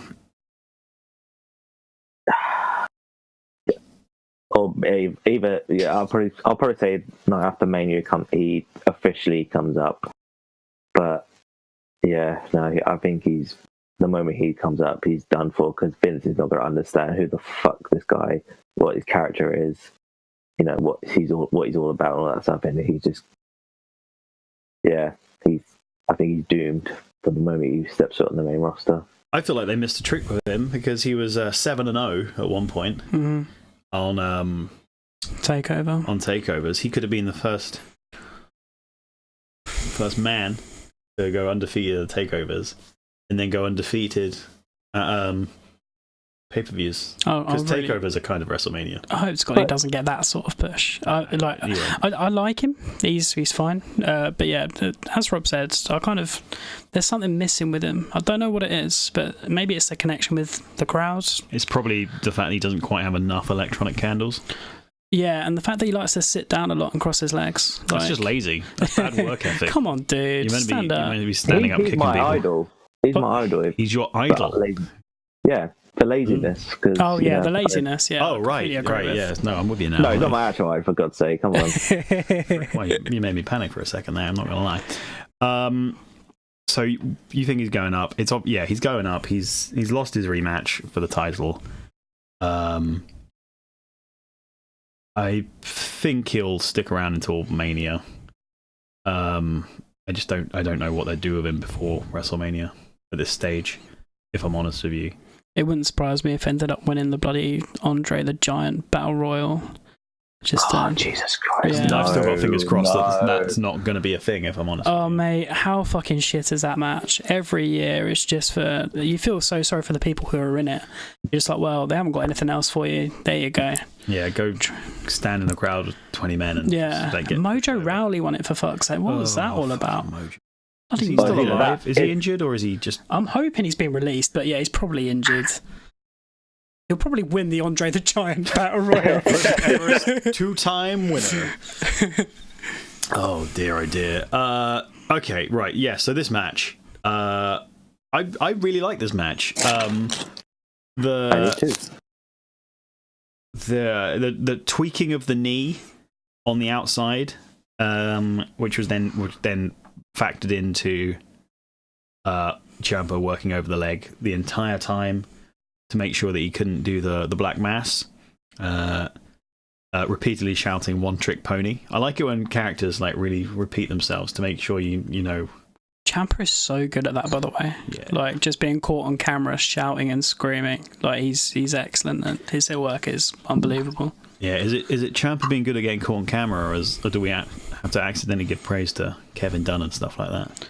Do we want to give praise to Kevin Dunn? No, I don't actually think he works on NXT. Yeah. We'll give praise to the NXT dude. NXT Kevin Dunn. Top work to you, sir. Kevin Dune, if Kyle O'Reilly was calling him. Kevin Dune, exactly. What man? Yeah, just it was a nice psychological like wear down of on his legs and things, and just not being able to do moves. He did go a bit Seth Rollins every so often, where he'd sell his leg for 5 minutes and then do a moonsault, or a big kick, and and then forget to sell. You're like, all right, Seth Rollins, calm down. But yeah, I mean, Ciampa's fucking brilliant, and I'm delighted he won. Just more Ciampa, Tommy Sports Entertainment, as he calls it on Twitter. Big fan. How did you feel, Ross, about how many fairy tale endings it took for Black to be finally defeated? This is the issue I've got with Black. The fact that he does seem to have this almost awe-inspiring, I'm the best person in the world, you need to hit me in 4 finishes before I go down. I'm so pleased that he lost a takeover match. I think he needed it. I think we needed it, more importantly. And I'm not against Aleister Black. I do like him. But yeah, I'm never a fan of seeing 4 or 5 finishes. For me, it just kind of it just lessens the finishes. Yeah. I thought the match could have ended slightly sooner than it did, where Black went for his Black Mass, got rolled up, he got stuck and rolled up into the ropes. DDT, and then I feel like that fairy tale ending there, and that would have been an excellent. Yeah, that would have been fine. Failing going for the Black Mass there would have done it. It didn't need to go for an extra round of false finishes. It would have been Ciampa working methodically throughout the entire match. To outsmart his opponent and outwork his opponent. I understand them wanting to make Aleister Black look strong, but he doesn't need it. He'd won 6 takeovers on the bounce. You don't 7 on the bounce. 7 on the bounce, which is ridiculous, man. So yeah, I was quite pleased that he lost last night, and the fact that Ciampa won, because as I said, I think he's the best heel in the industry right now. Yeah, it's really nice to see younger Triple H doing so well. Dan, what did you think? Yeah, I enjoyed the match. I enjoyed the fact that NXT actually uses selling in matches. Yeah. Point. No. I wasn't really fussed about the finish. I didn't. You I were didn't okay mind with it at all.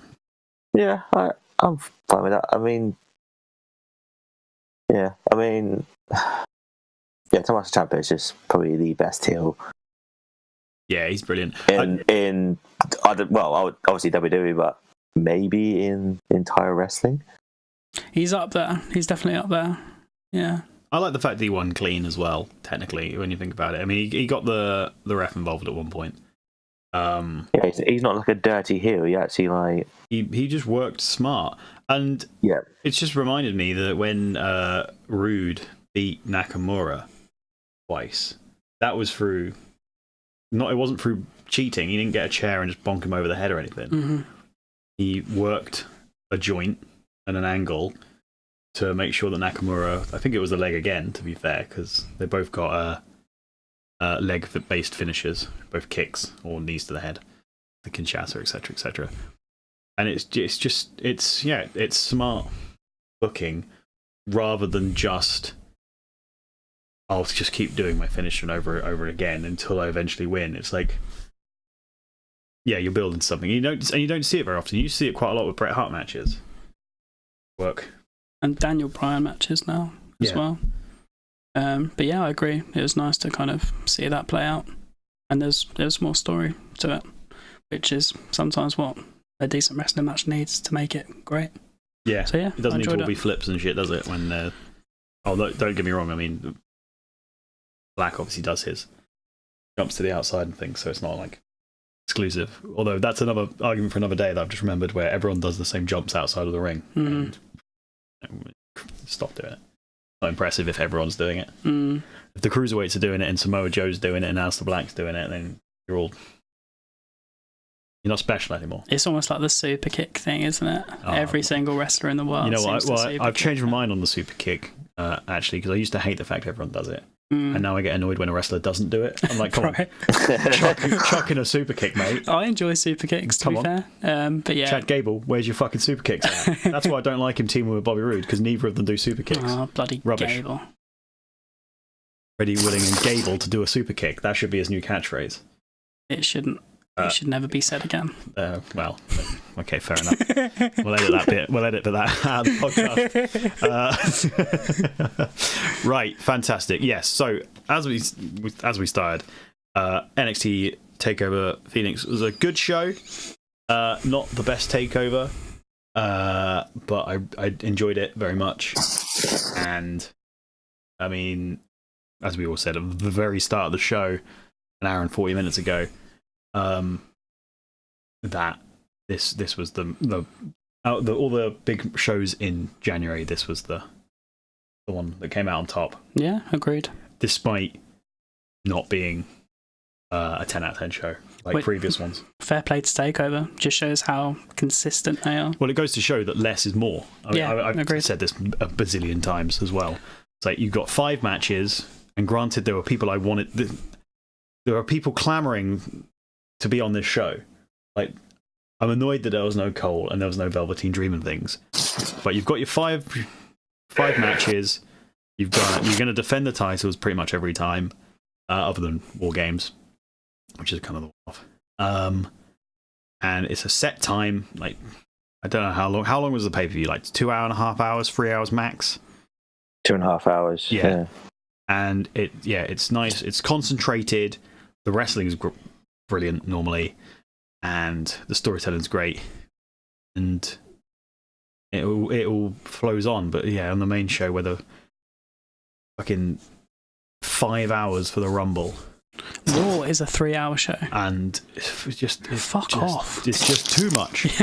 You're putting too much out there, and I can't cope with it all. If I'm honest with you, less is more. Basically, is the argument.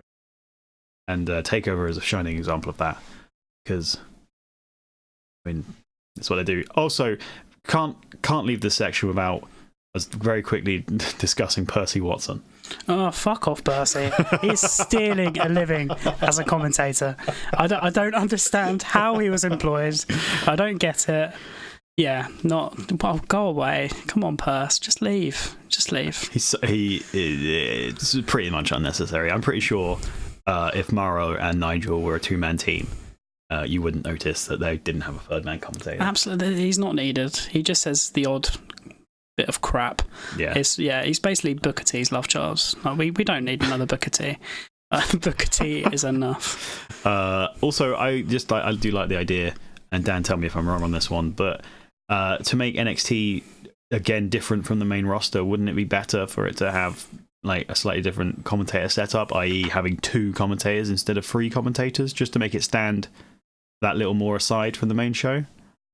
Yes, I agree. Like even like the NXT UK, they have Vic Joseph and Nigel McGuinness as the commentators, 2 people on commentary, and it's a breath of fresh air to hear just 2 voices. Yeah, like when I first started watching the takeovers, it was Tom Phillips and Corey Graves, and they were just brilliant, just the two of them.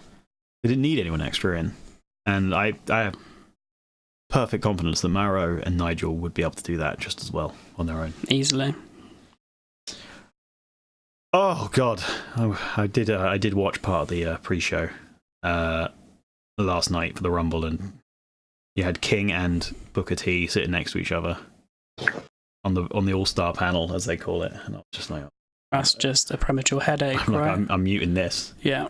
I'll come back to this when the wrestling starts. And then it was Chad Gable and Bobby Roode. I was like, next one. Next one. Okay, Dan, any final thoughts on TakeOver Phoenix before we move on to the Royal Rumble 2019?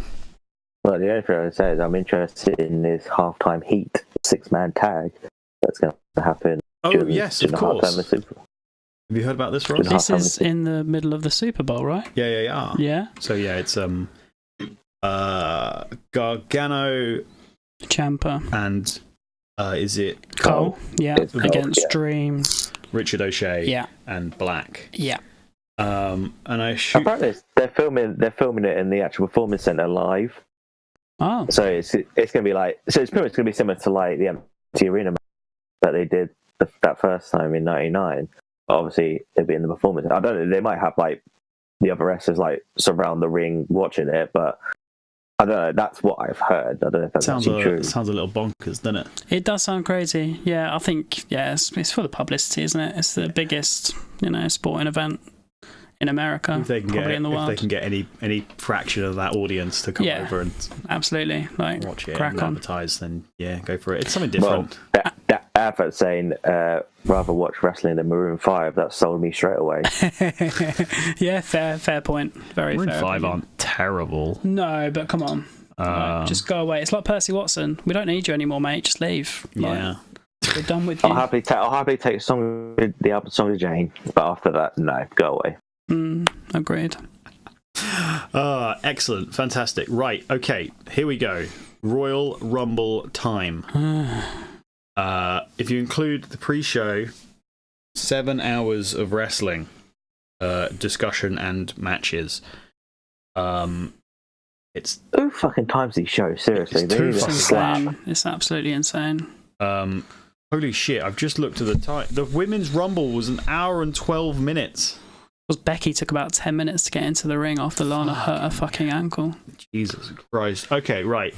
I'll get my rant out of the way now. I think you guys are going to agree with me on this one.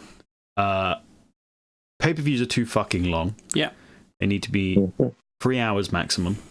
Maybe WrestleMania can be 4 hours, but definitely not 5. And if WrestleMania is 4 hours, then I'm definitely not watching a pre-show, because then you're just sneaking it into back up to like 6+ hours again. Too much wrestling. You're asking the crowd to be excited for far too long. No one can be that enthusiastic for that amount of time. Matches suffer because of it. Matches suffer. And then we move on to my bigger pet peeve, and I've said this again 1 billion freaking times on other pay-per-views where they have too many of the same gimmick matches. Elimination Chamber suffers when you have 2 matches, especially when it was for the same thing, which is when Raw and SmackDown had their own. At least now it's like the men and the women's. A mild improvement, perhaps. Hell in a Cell, when you were having like 3 or 4 Hell in a Cell matches in one night, just dilutes the product. And makes a match less special. It does. It makes a match less special. You, instead of taking all of your brilliant ideas and putting it into this one match and making it as good as it can be, you end up sharing them all out. And instead of having one great match, you have 2 or 3 all right matches. I'm all for, in theory, the women having their own Royal Rumble. Have it on a different night. Why does it have to be the same night? I'm not sure that would work, if I'm honest with you. But holy shit.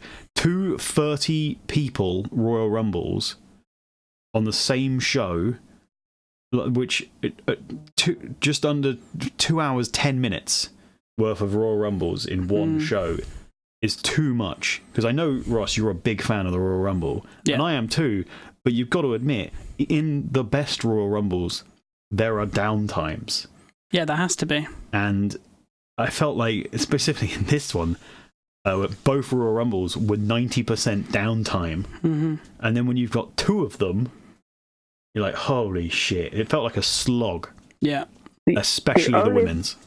Only thing I would say is, like when he did last year, I thought that both Rumbles were really, really good.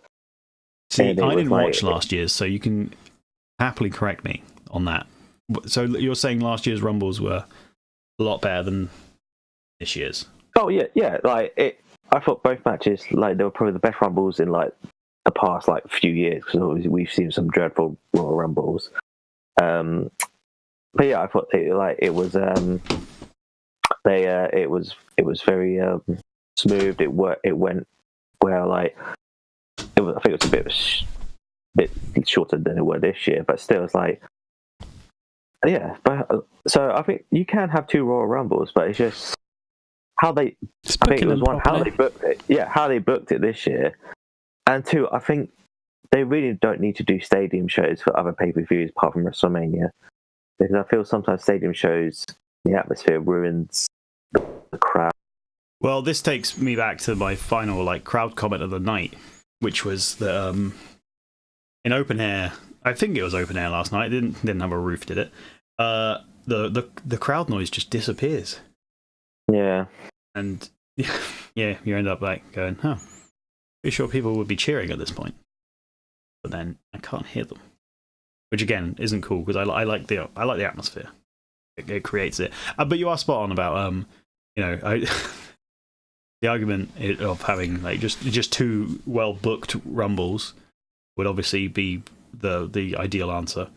But I think WWE have proved that they can't do that with other wrestling gimmicks, personally.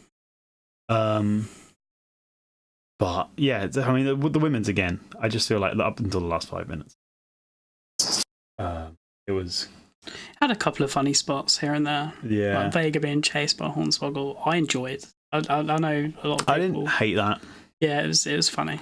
I mean, it did make Hornswoggle look like a right fucking pervert. I'm sure he's okay with that. It didn't look like it was too bothered. Well, he was chasing. Well, the way they've been going recently, they're going back to the Attitude Era. I'm not surprised. Yeah. That I said that to you, didn't I? That's how it felt. It felt very Attitude Era. Yeah. Yeah. I don't know.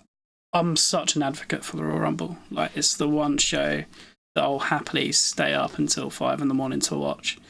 But yeah, fuck me, it was a slog. Both Rumbles weren't particularly exciting. No. Neither of them really got me off my seat. A quick comment on the Daniel Bryan AJ Styles match. I don't know if we're coming into it later. Yeah, we'll go through them all. But that was a slog and a half. And they're so talented. Both of them are so good. So that just shouldn't happen. Yeah, for me it was just very very predictable, very WWE. Yeah, I mean, I got until 3 a.m, and then I had to go to bed for two reasons. One, I needed to get up in the morning, do stuff, and B, I was bored in a way. I was just I was exhausted from the grind. I felt like it was Nia fucking Jax, man. Piss off. What was that all about? Like, I can't stand her, man. I don't understand why she's getting airtime. The only thing I can say about the Nia Jax coming into the men's rumble is it was fun seeing her getting the shit kicked out of her. But that is it. Like, that is the only good comment I can say about Nia Jax being in that event. Oh dear, yes. Okay. Dan, what were your just general views on the show as a whole? I mean, we mentioned it earlier. You stayed up and watched it in a pub in London until 5 a.m. How do you feel about your life decisions? And did you have a seat as well? That's the more important question. Yes, I did. That I would refuse that. I would not have gone if I knew I didn't get a seat, but I had a good seat with, big telly. So that was good. I don't know. There were some good bits, and there were some bad bits. I mean, I need to ask about the crowd, because usually with these pubs, I can hear the commentators quite well, but then you can't really hear the crowd noises. So, was it completely dead for AJ and Daniel Bryan? I think the crowd were tired at this point. And as I say, it wasn't an exciting match, and both of them are so capable. So yeah, the crowd were noticeably flat. Yeah, and also any sound they were making was travelling out of the arena. And Becky Lynch had just won the Rumble, and I think that got a huge pop, obviously, so that probably took a lot of the energy away. Yeah, and by then you're 3.5 hours, if not longer, because of the gaps between matches, into a pay-per-view. And to be honest, I think the only way to enjoy wrestling is to get actually shit-faced. And I did say that in the Discord. You enjoy it today. I was like, I should have been drunker. Yeah, you should have come, Rob. You should have come, Robbie. I bet you would have enjoyed it. Maybe. I'm an old man these days. I'm not sure I can watch live wrestling anymore. If I'm honest with you, I might have to take a pass. I might have to go back to watching WrestleMania the morning of, or after rather. I'm just I'm a sleepy boy these days. Sleepy boy. Okay, let's. Who watched the pre-show out of us three? I didn't watch the first match, and I only saw the finish of the second. It was on in the pub, but they didn't have the sound on, so I couldn't really hear. I didn't hear anything. I saw it, and pretty much. I mean, the cruiserweight match looked quite good from what I saw. But it was okay, yeah. Yeah, it was decent. Yeah, normally my policy on the pre-show is if you didn't want to put it on the main show, I don't talk about it. But I will mention a couple of things. One, because I love Buddy Murphy, and he looked really strong in the cruiserweight match. He kind of actually dominated the last 2 minutes, kneeing Akira Tozawa and and Kalisto, sorry, and then doing the Murphy's Law on Hideo Itami. I was kind of misled by Daniel Bryan's hype promo about Hideo Itami. That this was going to be his moment. Itami kind of didn't really do all that much in this match, if I'm honest. He was kind of just there. Or at least this was definitely a Buddy Murphy show. There's a few spots which were fantastic, and all four were involved in a couple of them. I thought it was a strong showing from everyone. Tozawa, by the way, does the best suicide dive in WWE. It's because he leads with his head. Yeah, it looks so good because it just looks like he's headbutted the guy, and it just looks a lot stronger. Yeah, absolutely. Than a little push. But yeah, as I say, I thought it was a really strong match, and fair play to all of them. I'm dreaming of the day that, and this is coming from someone who's again too lazy to watch 205 Live properly. But I'm dreaming of the day that WWE go, you know what, fuck it. Cruiserweight title is going on the main show, and it's not going to be the piss break between two world title matches. We're going to give it a nice, decent space in the card, and we're going to let them do their thing. To be fair, I think it does alright in the pre-show because, I know not as many people watch it, obviously, but it gives them time. It gives them time to put on a decent match. I know it's a 12-minute match, so it's not the longest match in the world. But no, it was a solid match, and I think the pre-show is decent. I just think they'd be a good... You know how, at WrestleMania, it's always the Intercontinental ladder matches was the opener for many years. I reckon the Cruiserweights could do something similar. Not necessarily a ladder match, don't get me wrong. I'd rather them not use ladder matches all the time. But, a nice, fast-paced, exciting match to kick off a show. They are talented enough, but I don't think there's enough viewers invested in the Cruiserweight division. You're probably right. And that is where they'll struggle. We're a few years away from that, if ever. But I really like Buddy Murphy. Corey Graves made an apt point that he's probably not a cruiserweight because that dude is jacked. Love Graves, by the way. What a commentator. Yeah. Corey Graves makes everything better. Also, this was... I don't think I've actually listened to wrestling since Renee Young became a commentator properly. What were your thoughts on Renee? I liked Renee Young. I especially liked it when she had a mental glitch. Right. Do you remember? She was just trying to say words, and she was like, yeah, we all and I do that all the time. So I was like, yay! I was watching. You can relate. I can. I was watching with two. Well, I wasn't watching with them, but we were messaging the whole way through. And yeah, they couldn't stand Renee Young. Oh, no? They were so against her. I like Renee Young. I've been a fan of hers for donkeys. So have I. To be fair, she just had a few moments which were a bit like, oh, come on. And like, she did sound like she was cheerleading here and there. And she's better than King, though. King was the worst cheerleader in the world towards the end of his commentary. Yeah, no, I agree. King should have hung up the boots, so to say, and never come back 20 years ago. Almost.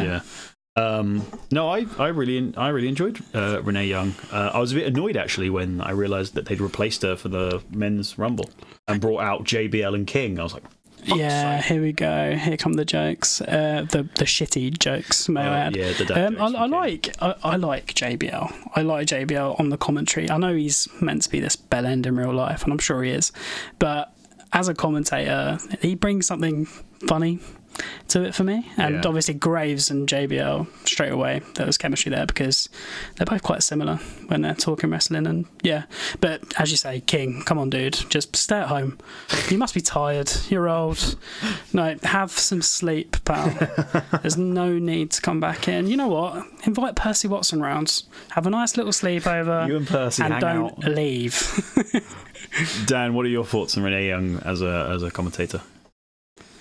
I do enjoy Renee Young, although I watch like clips of Raw, and ever since Dean Ambrose heel turn, her and Graves have been really annoying about it because like Graves keeps pushing her like, oh, what's your opinion on this? And she's like, oh, I'm not going to give Conor about this. Is like shitty banter back and forth between them two, and it's because they stupidly mentioned that they're a couple, and now they can't really not. Yeah, I'll just drop it. Yeah, but apart from that, she's so much better than Booker T, and especially better than Jonathan Coachman.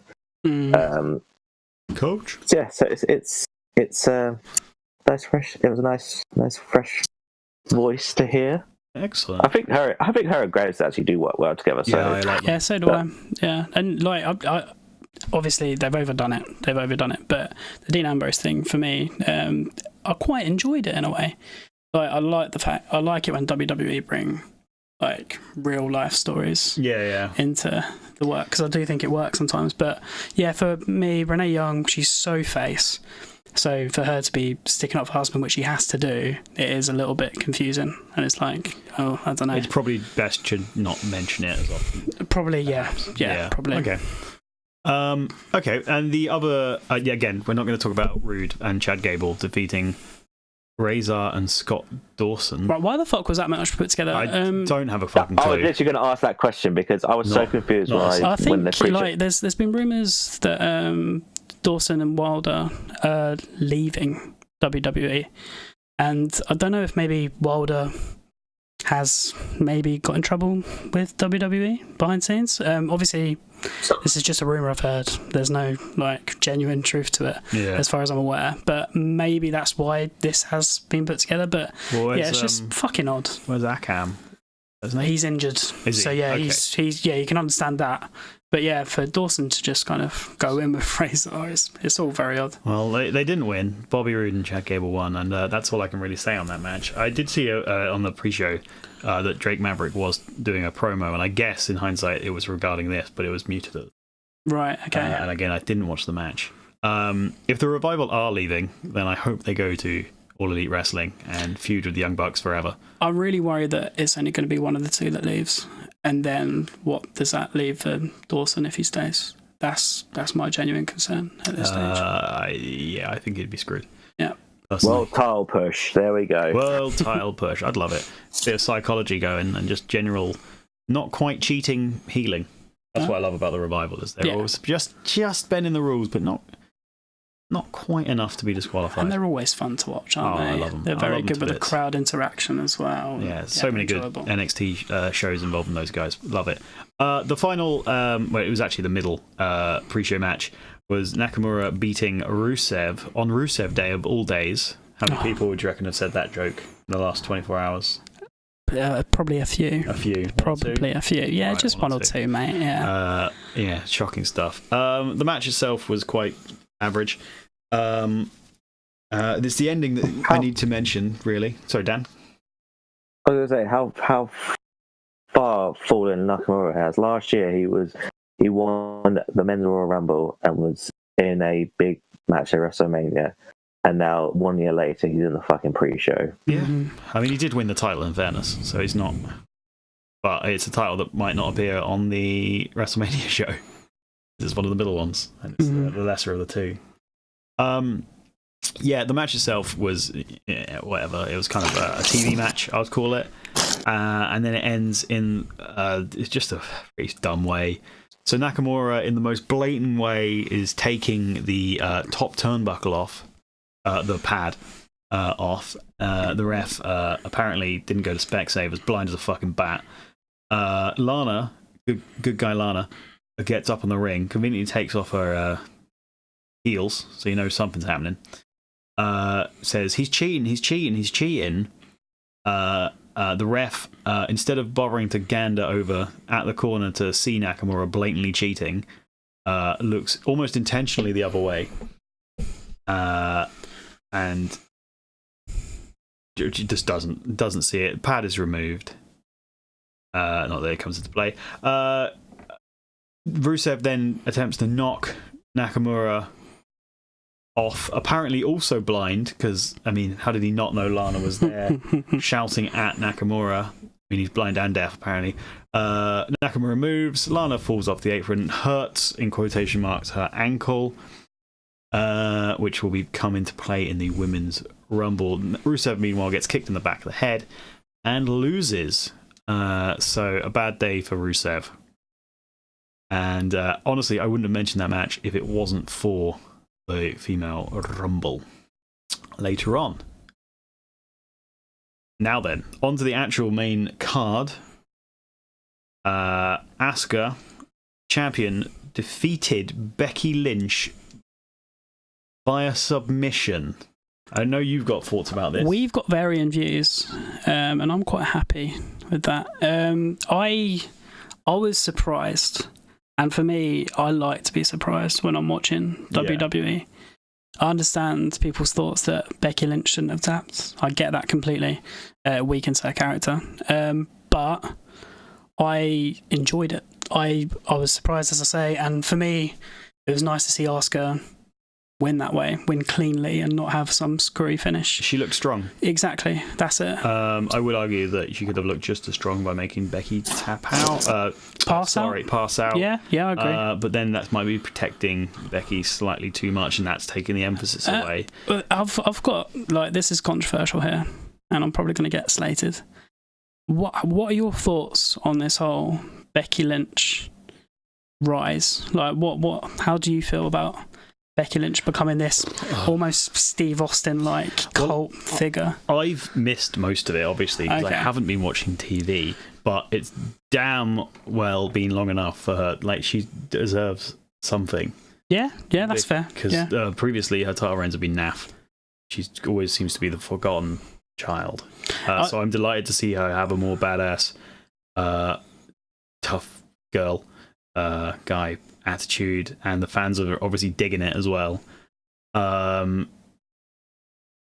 I mean, in the few clips I've seen, it looks really good in this role. I like it. I like her. My big issue with it is I don't really understand how she's got this over. My only thought can be, Becky Lynch is good. Last kicker. Yeah, no, she's good. She's enjoyable. The last kicker. But my only view stems back to that triple threat match where Charlotte won. I think people were getting bored of Charlotte, and that's what gave her that pop. And that's what, like... But it was probably a pop that... sorry, Dan, I'll give you 2 seconds. It was probably because it had been so long since she was near the top. That's why the pop was there as well. Anyway, Dan, you go for it.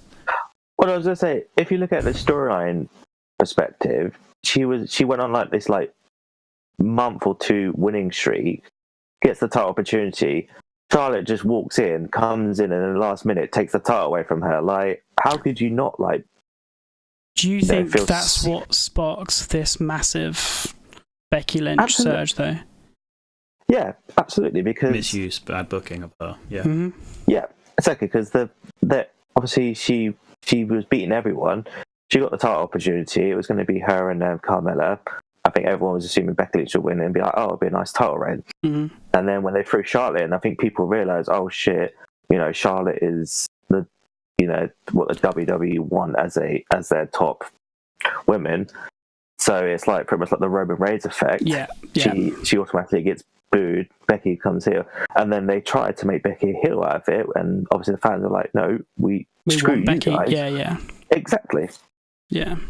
I like, for me, I don't know, like, I'm just a bit bored of it now. I really enjoyed it for two months, but I think it was probably the momentum that was knocked out of her by fucking the tree Nia Jax, who will come through in a bit. She's shit, by the way. Like, I cannot stand her. I think it helped. I think it helped it. That's the weird thing about it. As much as Nia Jax is I think what upset me most is it helped Nia Jax. Like, she became this face breaker and she started using it. And it's like, no, don't use that. Like, you're shit at your job. You broke somebody's nose. Like, do you know what I mean? And I think that's what's annoyed me most about this whole situation, that Nia Jax seems to have profited from it as well. Yeah, but obviously at the same time, obviously that image of Becky Lynch in the crowd on top of the stairs with a bloody nose, with her arms in the air, like, I saw someone had a really cool T-shirt at that show, which I'll need to try and find because that actually pretty sick. But yeah, I think that obviously as you said, she's the top person, and I enjoy it. I've always liked Becky Lynch. I think Becky Lynch is great, and I enjoy her. To be fair, she's far better in this role as badass than bland babyface that she's had to play so many before. Her promos as well now are just tremendous. I think you are right though. I mean about momentum. If you book things wrong ever so slightly, or you're forced to due to injury and stuff, and it can take the wind out of anyone's sails. And it's really quite hard to reset that. But fans later on are clearly ready for it. They still wanted that. So yeah. But Dan, are you okay with Becky submitting, or would you prefer to see a pass out? I mean, I didn't mind the tap out. I mean, 'cause I think everyone knew, like, one way or another, Becky Lynch was going to come back at some point in one of the Rumbles, and hopefully win it or whatever. I think, but yeah, I was fine with that. I mean, look, makes Ashley look strong as well, because she's sort of been lost in this sort of Charlotte Becky Lynch sort of thing, and she's champion, but she's kind of not talked about. Yeah, exactly. So yeah, I didn't mind it at all. They had a really good match. So yeah, I'm fine with that. So it was all good. Yeah, fair enough. The less said about this next match, the better, in my personal opinion, which is The Miz and the world's greatest wrestler, Shane McMahon, defeating Bar, Cesaro, and Sheamus for the SmackDown Tag Team Champions. Just to clarify, everybody, in the last year, the Bar have lost to a 10-year-old child and Shane McMahon, which really, his name was Nick. Have some respect. Yeah, his name was Nicholas. You're right. He had to give up the titles because he was in conflict with fourth grade, which was actually proper. That was banter. I really enjoyed that. I'm not gonna lie. Like a one-off thing, I'm fine. And Braun Strowman's been booked to look like a monster, so he's beaten like more than just two men on his own before, so that's fine. I can cope with that. But Shane McMahon is a bridge too far. Not only did he look like he was totally gassed after like 1 minute, he then has the audacity to yet again out-wrestle any wrestler he gets in the ring with. Not only out-wrestle them, not like he completely schools them. And he's been doing this since he came back. Do you remember when he had a Hell in a Cell match against The Undertaker? Yeah. And he out-wrestled The Undertaker. To be fair, he probably would out-wrestle The Undertaker nowadays. Well, yeah, The Undertaker was still in kayfabe good form back then. A couple of years back. Nah. And then since then, he's taken AJ to the limit. He won the Best in the World tournament in Saudi Arabia. He's only 1/3 of the best in the world, by the way. Yeah, to be fair. And fuck. I mean, you hate Nia Jax. I think with a passion. I think I despise Shane McMahon. Oh, that's strong. The less Shane McMahon on TV, the better. It has to be said though, he had a good match. I know I'm arguing with you here. Don't care. But and the finish, it was fucking decent. Yeah. Because when he did, sorry Dan, go on. No, I was gonna say the only positive I have of this match was that fucking shooting star press he pulled off. That was, I've got to give him credit for that. He pulled that off very well. And when he did the when he did the invisible cross beforehand, I was thinking to myself, why is he doing that before a shitty elbow drop? And then he pulled that off, and I was like, fair play. Like the amount of good wrestlers that have fucked that move up, you've got to give credit to him where it's due. No? Yeah, these are all good arguments you're making, but I'm going to counter with fuck Shane McMahon. Also, don't give me this bollocks that The Miz, after the career he's had and the success and money he's made, and his successful marriage and things, and he's just obviously stunning and whatnot. Best promo worker in the business. If you don't tell me his dad is not proud of him, because his dad it was odd, and then he was standing there, fucking weirdo, and he's got a good looking boy who's had all the success in the world, and apparently I'm meant to believe that he's not proud of him. Fuck off, not buying it. Yeah, and then he was stood in the front row cheering him on, really pleased for him. Yeah. If you're going to be in the front row, at least look sad or angry. It would work if I'd never seen The Miz's dad before, but I've seen him cheering him on when The Miz is a fucking super heel. So shut up, WWE. What are you doing? Oh, I fucking love The Miz though, and this is clearly going towards a Miz turn, isn't it? It's only a matter of time before he turns heel, and he's probably going to face Shane McMahon at WrestleMania. Yeah, it's going to happen. And Shane will probably win. Don't say that. Well, he's lost a couple in a row now, so he's going to win. We'll see. I refuse to speak any more of this match. We will instead move on to Ronda Rousey versus Sasha Banks. What are your guys' thoughts on? We'll start with Dan. Yeah, I think that's a good shout. What are your thoughts on this in general? I mean, I thought it was a good match. The submission trades are really good. Rousey's judo throws are so fucking perfect. I got to give her that.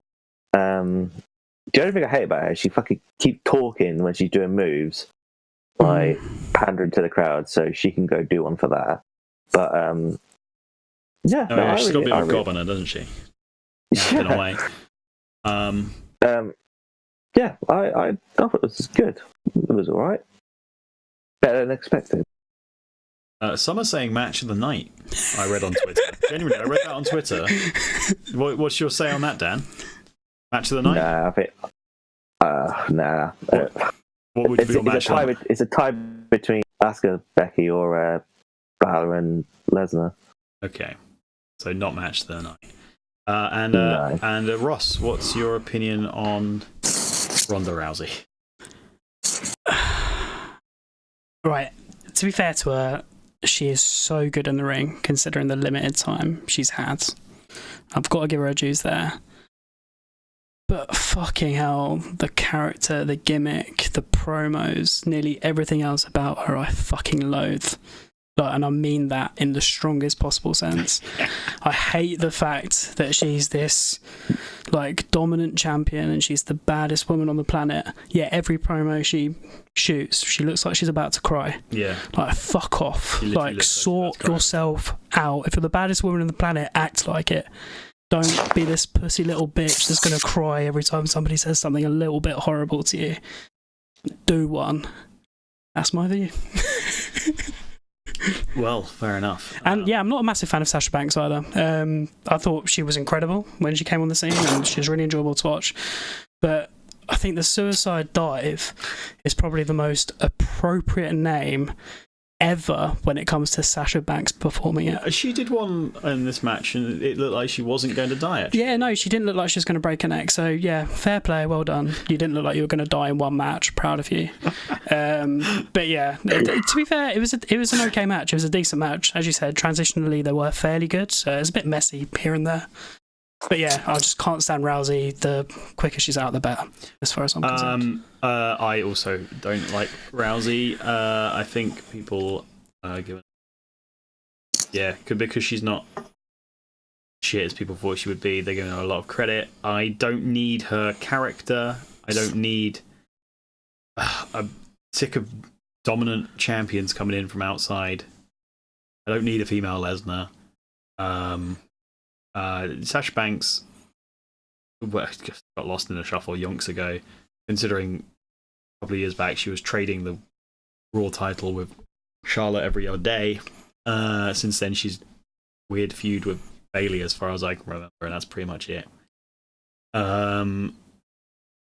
Banks lost as everyone expected, and Ronda just exists. I don't need her. I don't need her in wrestling. I want a more competitive women's scene, and having that men's scene as well, actually, and having these big fish at the top. And I'm sick of it. One thing I will say is I was thrilled when Ronda Rousey won that match. And the only reason I was thrilled is because she meant she wasn't going to be in the Women's Royal Rumble. And I would have been fucking livid if she took that 30 spot over Becky, for example, and then, pulled a fast one. Well, 28 spot or whatever it was. You know what? They should have done that. I just wanted to see how everyone reacted. Mate, I wouldn't have watched wrestling ever again. That would have been me. I would have been outie. Famous last words. Also, definitely don't believe that for a second. You'd be watching WrestleMania, or at least NXT Takeover for certain. Well, until Ronda leaves, I think I would have probably steered clear for a little while. Yeah, it was an okay match, but I don't like Rousey, and Banks needs to be built up far more than 2 weeks before or whatever it was for me to be taking her seriously as a title contender. I mean, both Raw titles, you could say that the challengers had no hope in hell going into them. Mm-hmm. You could also actually say that for the same as AJ Styles, but that's more from just because Daniel Bryan's just got the title and he's on a roll, rather than you just don't see Lesnar losing and you don't see Rousey losing because they're unstoppable killing machines. Mm-hmm. Which, again, as I said a second ago, is something that I don't particularly enjoy. Okay, the next match was the women's Royal Rumble match, which I said earlier when 1 minute, I wish it went 1 minute, fucking hell, 1 hour and 12 minutes, and what a fucking slog. Other than Lana, as I mentioned earlier, coming out at number, whatever it was, 27 or 28. 27, 28, let's scroll down, 28, coming out, not being able to compete, and thus eventually Becky Lynch takes the spot. Finlay, of all people, giving her the go-ahead. Not entirely sure he has the power. Finlay, don't think you have the power to do that, Finlay. Yeah, it's really I think it's an Irish conspiracy going on. I think it's an Irish conspiracy. Hornswoggle was back too. I mean, they're just fucking shit up. Yeah. They're doing what they want, aren't they? Yeah, if Finn Balor had won as well, then it'd been all about that. And then Jordan Devlin wins the men's rumble. Fuck Jordan Devlin. Why do you hate Devlin so much? His weird size head. Right. Okay. So that's the only. No, actually, I tell you why. It really bugs me that he was trained by Finn Balor and that thus he just dresses like Finn Balor. Why though? Just to get your own fucking gimmick. Yeah, no, he has got his own gimmick though, isn't he? He's a heel. He's completely different. That's character. Not completely different. No, he's a completely different character. He's the Irish ace. He's the import killer in OTT. He has a gimmick. It's just WWE doesn't know how to book him. All right, fair enough, Dan. I'll take your word for it. Shaking my head. He can't see that I'm shaking my head, not believing him. Honestly, give that water match a watch, and I bet you'll change your opinion. He's a decent wrestler as well. He always puts on good matches. Well, you know what? You guys have good points, and I'm going to ignore them both. But seriously, back to this match. other than the last 5 minutes where Becky Lynch took the spot, hurt her knee, because Nia Jax fucking Nia Jax rightly attacked her afterwards, because she kind of got eliminated in a pretty cheesy way, and then she just pushed her off, and then Becky Lynch managed to get in the ring and win with her leg herself. What else happened in this match? Other than the Hornswoggle thing? No, I've got nothing. That's me out. Let's go. Right, so Lacey Evans started. Oh, bless Lacey Evans! Like within a minute, she managed to botch 2 kick-ups, and bless her. So she came out and said, "Send her back to development, for God's sake. She needs more improvements." Jesus Christ. She has so much potential, by the way. I will say that. No, she does. I do agree that she does, but she needs more time working on that. She can't just go up to the main roster a year or a year and a half after she's there. I think they've seen that she's pretty strong cutting promos, especially when it comes to the women's division. Yeah.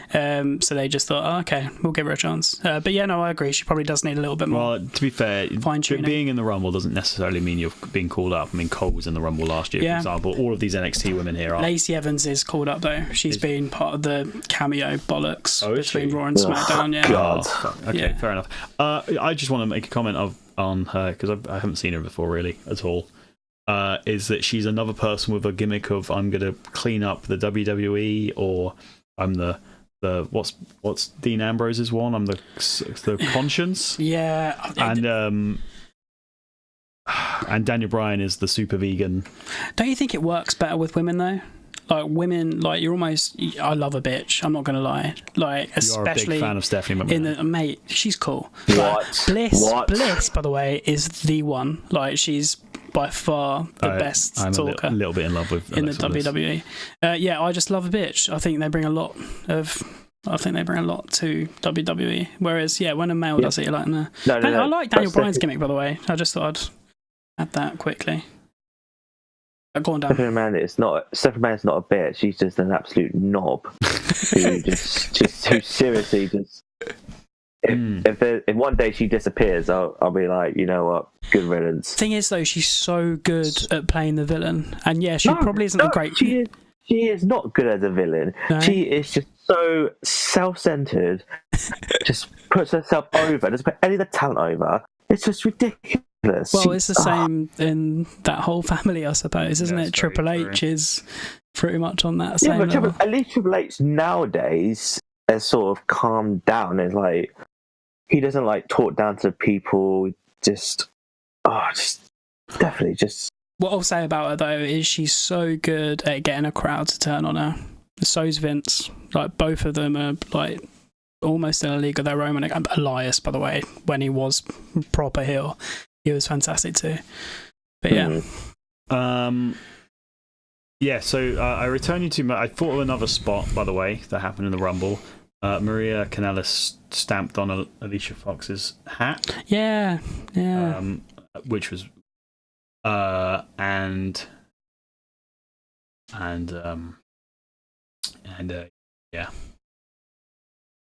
didn't really understand what Maria Kanellis was doing.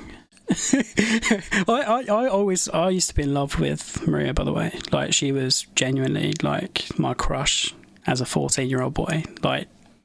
Wow. But it was very odd, and the way she got eliminated was odd as fuck too. Dancing around, doing some weird rodeo dance before somebody's just see you later. Yeah. I don't understand. She teamed up with, like I say, she teamed up with Foxy, and they were doing quite a good team, and they had a nice boogie or whatever they were doing together, wearing hats and stuff. And then she decided to just, instead of attacking Alicia Fox and perhaps trying to eliminate her, she stood there and stamped on her hat, and then only because Alicia Fox is such a bloody melt, instead of getting her ass kicked, which is what anyone else in the the match would have done for being a bell end, Alicia Fox throws the second tantrum of the Royal Rumble weekend. I like it when Foxy does her ridiculous tantrums Right, because she's that kind of character. I hate her in the ring, by the way. I How is she still employed? I don't understand. She's so clumsy. She's so clumsy, and she just has no initiative. Like, she'll let a ref count to 3 instead of kicking out. And you're like, you know dude, she's been on TV for 10 years. it's insane. 10 bloody years she's been on TV. She's shagging someone, isn't she? It's the only spurious rumours. It's the only I'm just explanation. looking at Rhea Ripley got Rhea Ripley. loads of eliminations. There's a fucking star right there. Yeah, she's awesome. Really good. Rhea Ripley. Who got the most eliminations there? Charlotte? Yeah, I Charlotte think so. Flair got It's 3. either Ripley got Nia? 3. Ruby Riott got. Nia got 2. Ruby got 3, I think. There's one up there. Ruby. There's another one. Fucking Ruby Riott. She needs to be pushed as well. Yeah. Nah, I disagree. But mate, when Liv Morgan got eliminated as soon as she fucking got into the Rumble, I was pissed. Yeah, you were saying you What wanted a was that moment all about? for the Riot Squad. Yeah, exactly. They should have had like a little showdown at some point and just done some decent shit. And fuck off Natalia as well. Like, come on, go away. Natalia is the I'm female guessing- Dolph Ziggler. She needs a fart gimmick back. I've said it. Wouldn't ever go that far, if I'm honest with you. But I did think of another spot. We'll call it that. But I'm not sure if it counts. Just Corey Graves being madly in love with Mandy Oh, he's Rose. fantastic, isn't he? was quite He's so amusing. funny. But other than that, I really can't remember too much about this match. Again, until the last 5 minutes. What did you think of Casey Gonzaro and her climbing skills on the Yeah, pole? that's cool. Yeah. Yeah, I mean... The only issue about it is Kofi was never going to be able to compete. Like, that was him for Exactly. but yeah, no, You it's have to do awesome. 2 shit spots to try and make up for it. How small is she, by the way? Oh my god, Like, she is she comes tiny. up to my kneecap. Yeah, exactly. Bless her. What's that? I think she did that Ninja Warrior. Yeah. I feel like she's just only ever going to exist to be ragdolled. She was the first female to ever do it, though, wasn't she? The Ninja Warrior, is that right? Something Yeah. like that, I think that's right. Yeah. Yeah, but yeah, no, she was awesome. Really enjoyable to watch. And to be honest, I didn't know of her until last night. So yeah, I was very pleasantly surprised by how good she was. She's banging Richard O'Shea, so she's probably gonna get more. Oh, is she?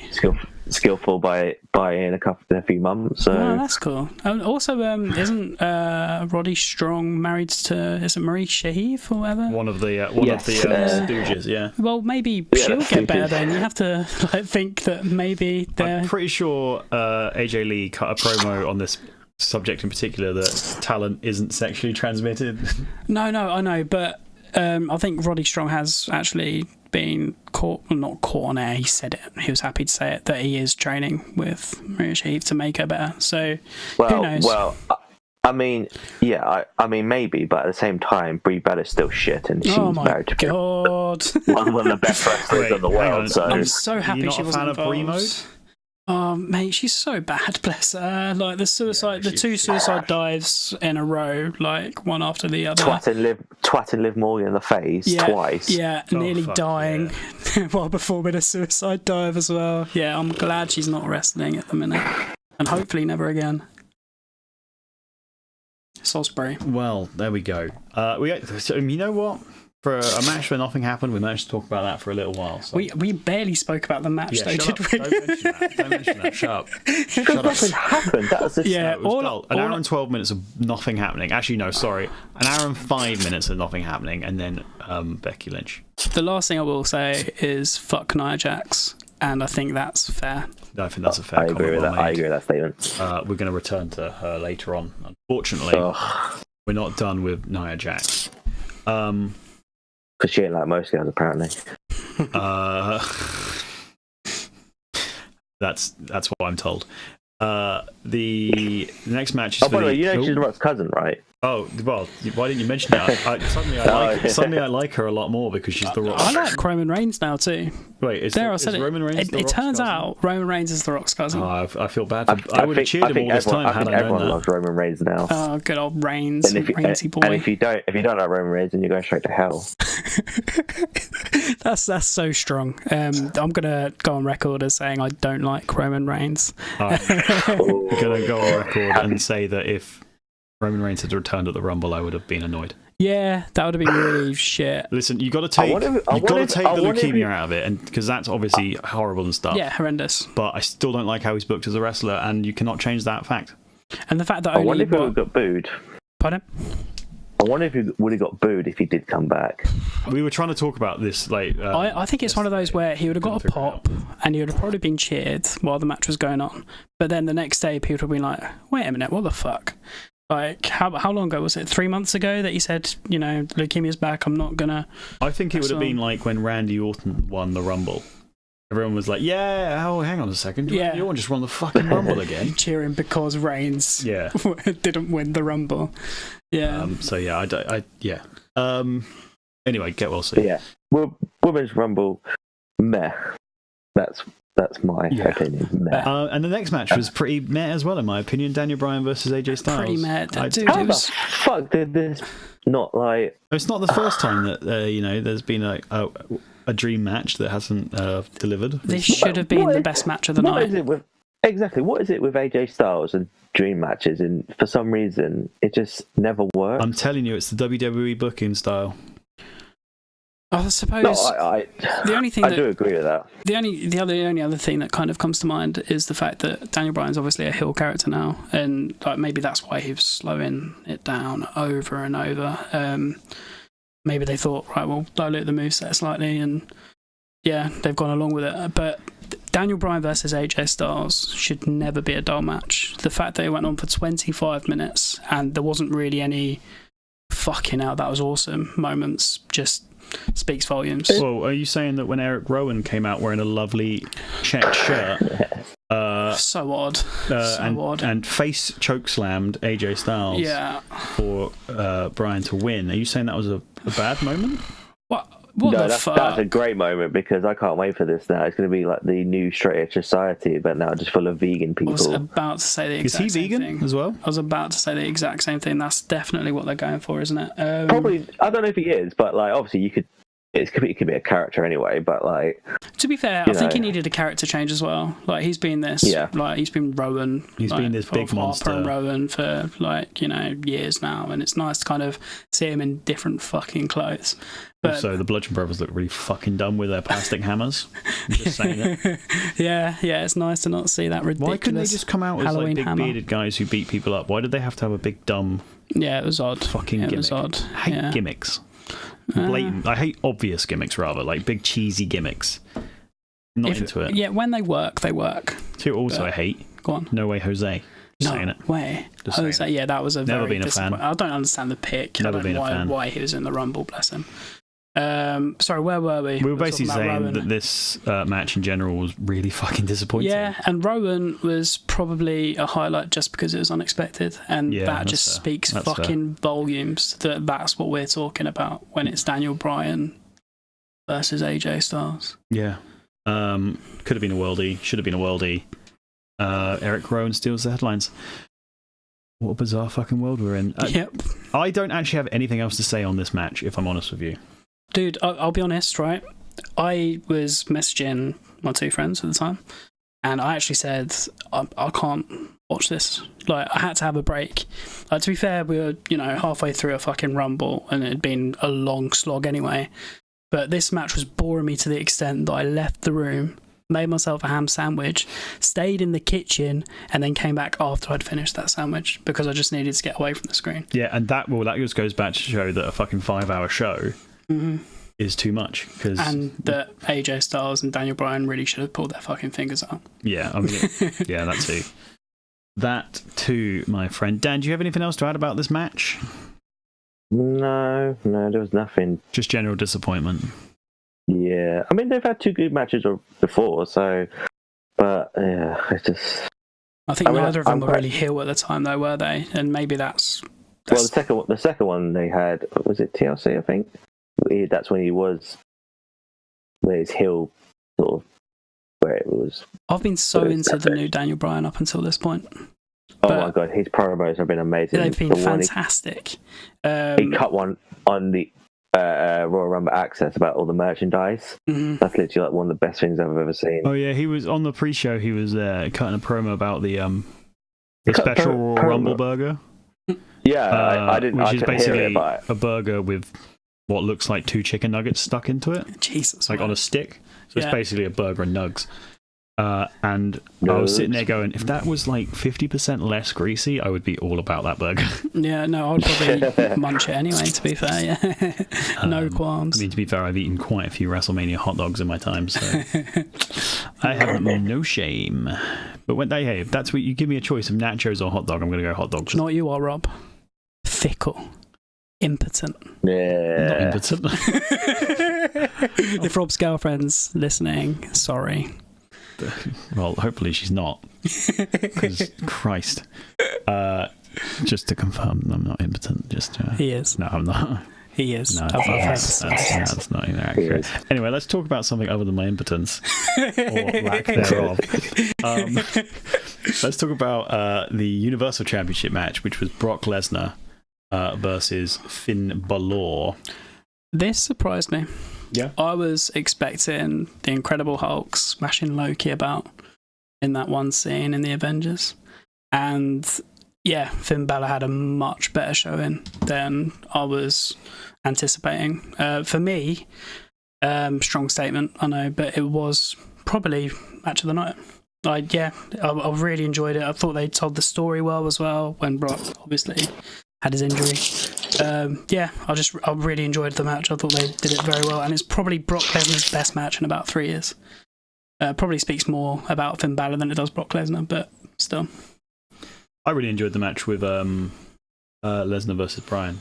I thought that was probably better than this. There was actually a moment when I thought Bryan was going to win as well. And I really enjoyed Bryan's slimy heel tactics in that match as well. So yeah, that's fair. But yeah, I can't stand Brock Lesnar.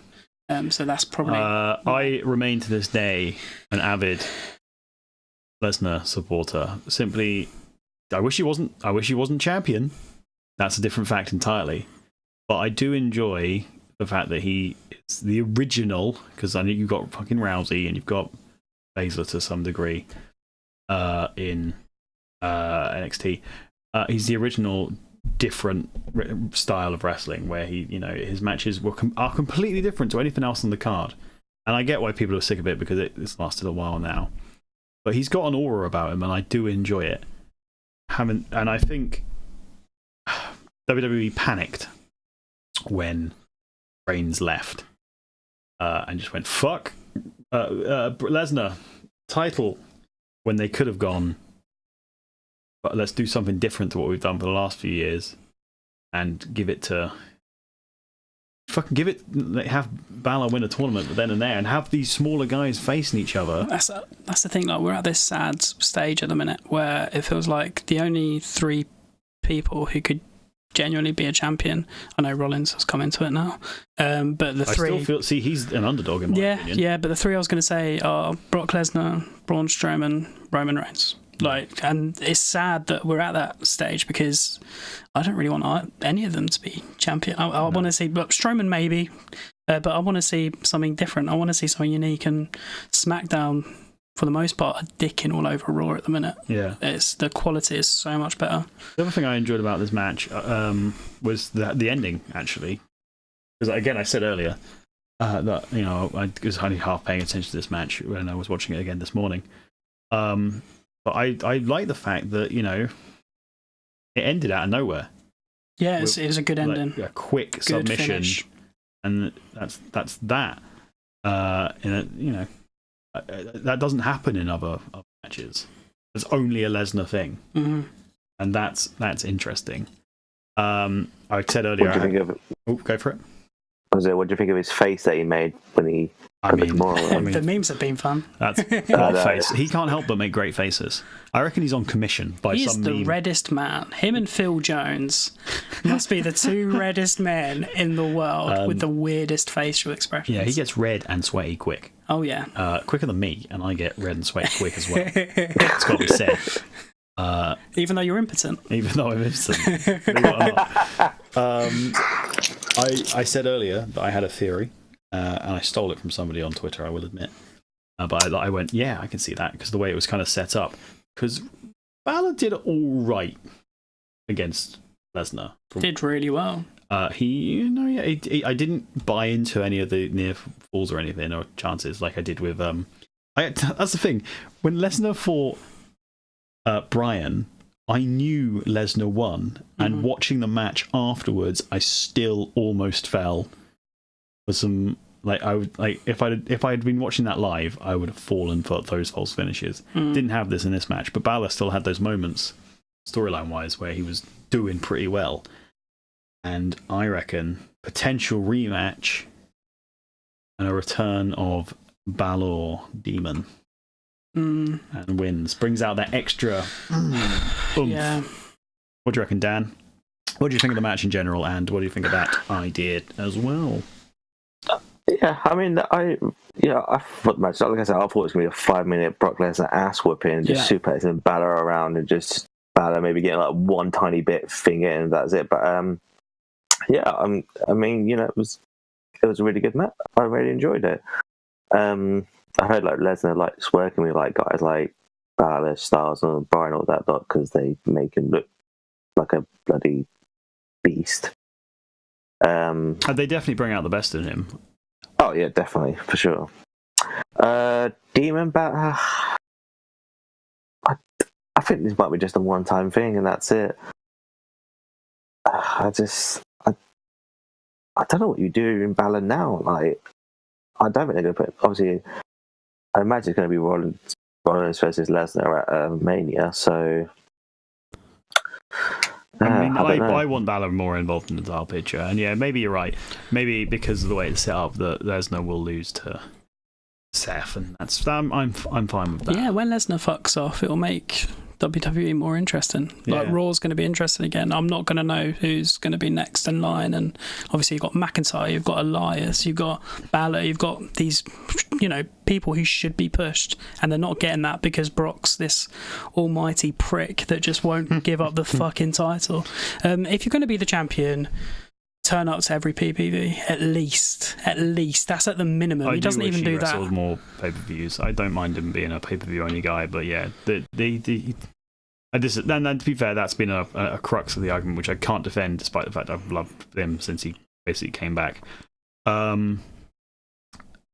I don't know when his contract's up, but I know WrestleMania will be the season where everyone goes, "Oh, going back to UFC." Yeah, I'm hoping to fuck. He just gets away now. I'm done with him. I'm fine with him disappearing for a couple. Give him fucking after WrestleMania. Give him 6 months off. Give him 3 years off, and then have him come back and work all of his schedule in 2 months. He won't do that, will he? Well, I'd want him to. Yeah, Balor didn't win. Banks didn't win. The Unstoppable Champions retained, unsurprisingly. And unsurprisingly, also, it was the shortest match of the night. But again, I liked the sudden ending. Yeah, it was good. And it made both competitors look strong as well. As I say, I did not expect Balor to get that. I thought it'd be done within 3 minutes, 4 minutes. Yeah. Especially Especially because I thought we were going well over schedule at this point. Yeah. So I was like, what the fuck are they going to do? So I just saw Lesnar literally hitting him with F5 after F5 and just pinning him. So yeah, it was nice to see a competitive match, and one I wasn't expecting. Yeah, the opening where he actually did some moves. He gave confidence. Yeah. Anything else to add, Dan, before we move on to the Royal Rumbleless? No, not really. Actually, one thing is, what was that? What was Aftermath all about? Pleasure just beats him up more, and nothing comes out of it. That's a good point. Yeah. So after the match, he beats Balor up. Well remembered, and that's actually another reason why I think a rematch might be coming, because I mean, otherwise, what's the point other than to be a dickhead and to reassert the fact that Lesnar's a dickhead? Because I mean, to be fair, Seth doesn't necessarily have to challenge for the Universal Championship, although it would be a very heel fucking thing to do to avoid Brock Lesnar. I'd love another heel Seth Rollins, by the way. Oh yeah, me too. 200%. He was great as a heel. Yeah. All about that. Okay, finally, we will talk about the second Royal Rumble match. And Christ, 2 Rumbles is too many Rumbles. Let's do this quick-ish because we've been talking for 2 hours and 48 minutes, guys, which is a bit bloody bonkers. We're much like wrestling pay-per-views. We're over on the schedule. I said we'd talk for about 2 hours. Again, I thought personally this was quite a poor Royal Rumble. Not gonna lie. Of A couple of highlights, but yeah, Andrade Cien Almas need to mention because he was great. Sorry, just Andrade. All right, I know. Yeah, apologies. No, I thought he was fantastic. As always, I said to you last night, I think he's probably the best in-ring performer WWE have right now. I know he's still new to the guard, but wow, just a fantastic wrestler. It was nice to see Pete Dunne make an appearance as well. A few others in there. Johnny Gargano, obviously. But yeah, it was all ruined for me when the fucking tree decided to come out and eliminated Mustafa Ali, who was, other than Rollins, the Iron Man of this fucking Rumble. Which is just ridiculous. Why make Mustafa Ali look so strong? He was in there for 30 minutes or so. Yep. To have bang on, apparently. To have Nia Jax come in and eliminate him. It just makes no sense. It's like, yeah, we'll make this guy look really strong. Oh, here's John Cena. That's pretty much what happened last night. And fucking hell, as I say, the only good thing about Nia Jax entering that Rumble was seeing her get absolutely fucked by Randy Orton, Rey Mysterio, and Dolph Ziggler. Thank you very much. Yeah, I mean, I have questions to ask about this. We have jumped to the end, and I'm fine with that. I do want to mention Jeff Jarrett and his irrelevance, just very briefly. And also the fact that he was the only legend. I could have done with one more, personally. I'd have gone for Kevin Nash. He seems to like to turn up for the Royal Rumbles. No, Nia Jax, right. So when Becky Lynch gets herself put into the Women's Rumble earlier, she has to convince Fit Finlay that, it's the right thing to do. Obviously, he's in charge of... Because he's actually, he supersedes Vince McMahon, as you know. Oh, yeah, of course. Unless this happened backstage, and I didn't see it on TV, so I'm not to know. Unless she got permission from Fit Finlay to beat the shit out of R-Truth and then take his spot, she's not a fucking legal entrant. Can I? So this comment here saying R-Truth was attacked by Nia Jax, resulting in Jax taking his spot is fucking nonsense. That's an illegal position. She should not be in it. And if she is allowed to be in it, I'm damn well expecting R-Truth to win the Women's Rumble next year. Right, this is a point I was going to come to. I was so disappointed R-Truth wasn't in the Women's Royal Rumble. I figured it was going to happen. I was stoked to see R-Truth come in at number 30. Isn't he and Carmella, they're like a team at the moment? Yeah, as well? yeah. So he could have come out easily worked. And then just before he got into the ring, Carmella would be like, "No, mate, it's me." Yeah, exactly. Goose. Yeah, so I don't understand why they didn't do that angle. Especially as they could have then still had this angle. Yeah, exactly. Later on, when it is now his turn and he's figured it out. God, you need a bit of comedy in these fucking 5-hour slogs shows. Fucking dull. Exactly. Boring. Now, what else happened? Right, so Jeff Jarrett existed. I mean, Elias... I did like that. I was going to say Elias and... I think they did quite well with it, Elias and Jarrett. Yeah. Not interested. Get wrong. I like Joe's involvement in general. Drew McIntyre, to be honest, I'd have loved either of those to win. Both of them should have been in for longer, at least. I'd have... Dolph Ziggler can fuck off as far as I'm concerned. Such a wasted pick. Why the hell was he in the Final Four? No one gives a shit, though. Get out of here. Leave, mate. The Final Four... I think the final... Here's how I would have booked it. Final 5. Rollins... Joe, Drew, Strowman and fucking anybody else. I don't care. No place for Nia. Mustafa Ali. Definitely not. Yeah, Mustafa Ali can be in there. They all work together to eliminate the favourite Braun Strowman. Then Ali can get fucked off because he's obviously not going to win the Rumble. So there's no point in him being in the final three. And then at that point, you're like, who the fuck's going to win this Rumble? I liked Andrade being there. I think, as I said, he can be sixth. He can be sixth. Really He can have a good showing. Solid show. I must admit, I completely forgot about Braun Strowman and Seth Rollins being in the ring. I genuinely thought for a second Andrade was going to win because I knew Dolph Ziggler wasn't going to win. Yeah. Fuck Dolph Ziggler. Yeah, no, I did have a moment. I remembered that Seth was still out there, but I forgot Strowman was still in the match. Yeah, I'll be honest. Like the two lads I was chatting to, they couldn't believe that I didn't see Seth Rollins winning coming. In my head, I just thought it's going to be Strowman. Yeah, like WWE have decided it's Strowman. That's it. It's Strowman. So when Rollins won, I was surprised, and they were like, "How could you have been surprised by that?" Like, well, I went in completely fucking blind for the first time since I was a kid, basically. Didn't read any of the spoilers. People in my chat on the streams were like, do you want a spoiler? I'm like, you'll get banned if you give me a fucking spoiler. I'm telling you that right now. He's lying. We need the listeners. No, okay, everyone's welcome. Don't. I hate, honestly, reading dirt. Dan does it. You do this all the time, don't you? You're always fucking reading the Dave Meltzer comments and the Twitters and reading dirt sheets, and you spoil stuff for yourself. So I was going in blind, and I fucking loved it. Because I don't give a shit anymore. So that's why though. That's why for a fucking brief 30 seconds, I was like, "Holy shit, Andrade is gonna win the Royal Rumble," and my mind was blown. And then it reset. But that's the thing. The way WWE books, none of like two people you could believe wins the Rumble. Back in the day, you could believe like 50% of the roster, or even hell, maybe 60-70% of the roster could actually win a Rumble. Nowadays, it's like two people. Well, that's a good point actually. I was going to make because there's a lot of people in this Rumble who I'll go through the list really quickly. I'll scroll through, and everyone who was in it who I knew wouldn't win: Elias, Jarrett, Nakamura, Angle, Big E, Gargano, Mahal, Joe. I was hoping for. Kurt Hawkins, obviously fucking no chance. Titus O'Neil, in fairness, funny bit where he was getting into the ring. Appreciated that. Kofi Kingston, no chance. Mustafa Ali, no. Ambrose, not a chance. Noah Jose, go away.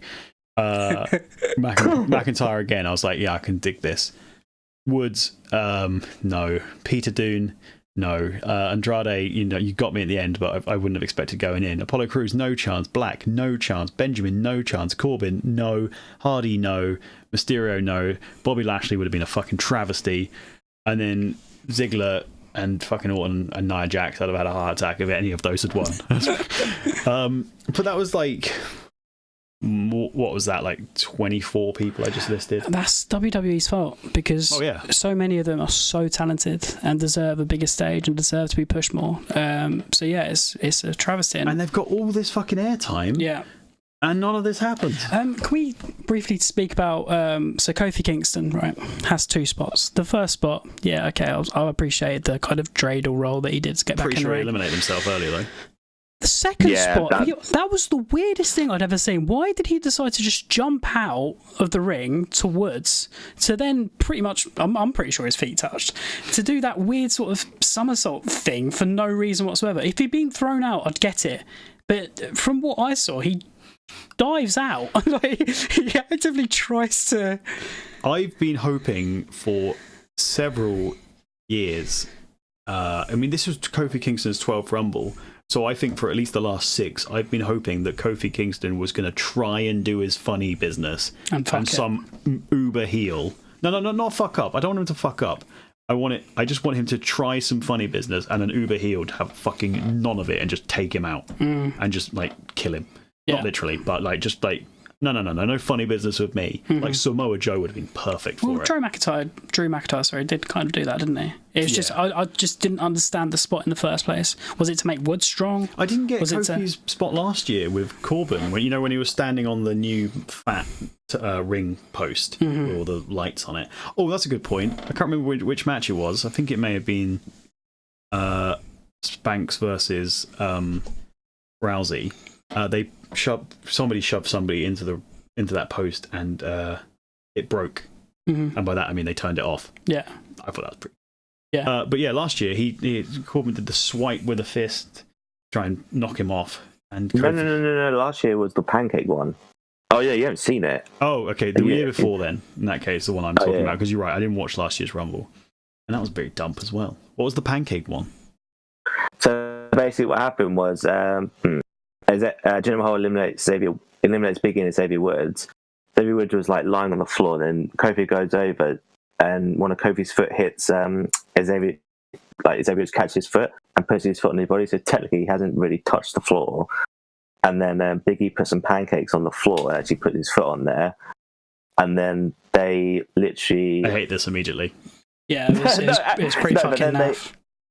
And then, I don't know how you describe it, but basically they got Big E and Xavier, they got Kofi's foot and literally just threw him up in the air back into the ring, which that looked quite impressive. But yeah, that was his spot last year. No, not interested. Sounds rubbish. Glad I missed it. Yeah, so no, everyone's right.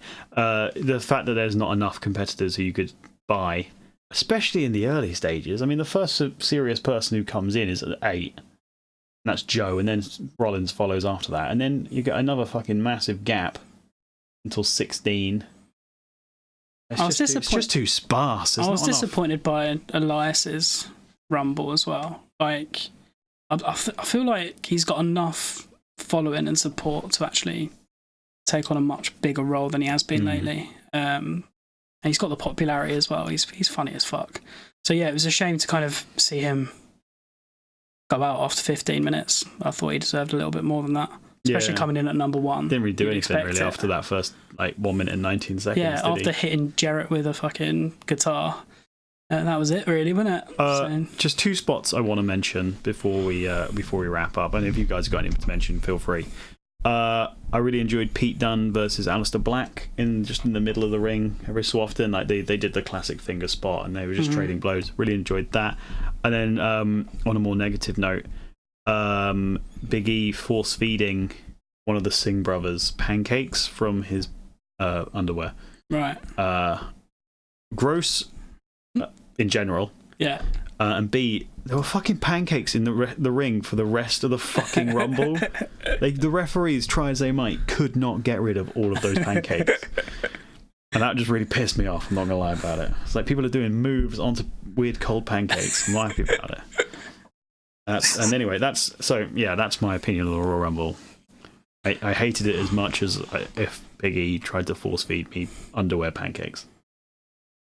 Honestly, I thought the entire show was really just bang average. Yeah, it's so meh. It was and it was, not only was it bang average, it was 5 hours of bang average. Yeah. Which makes it feel worse. Mm-hmm.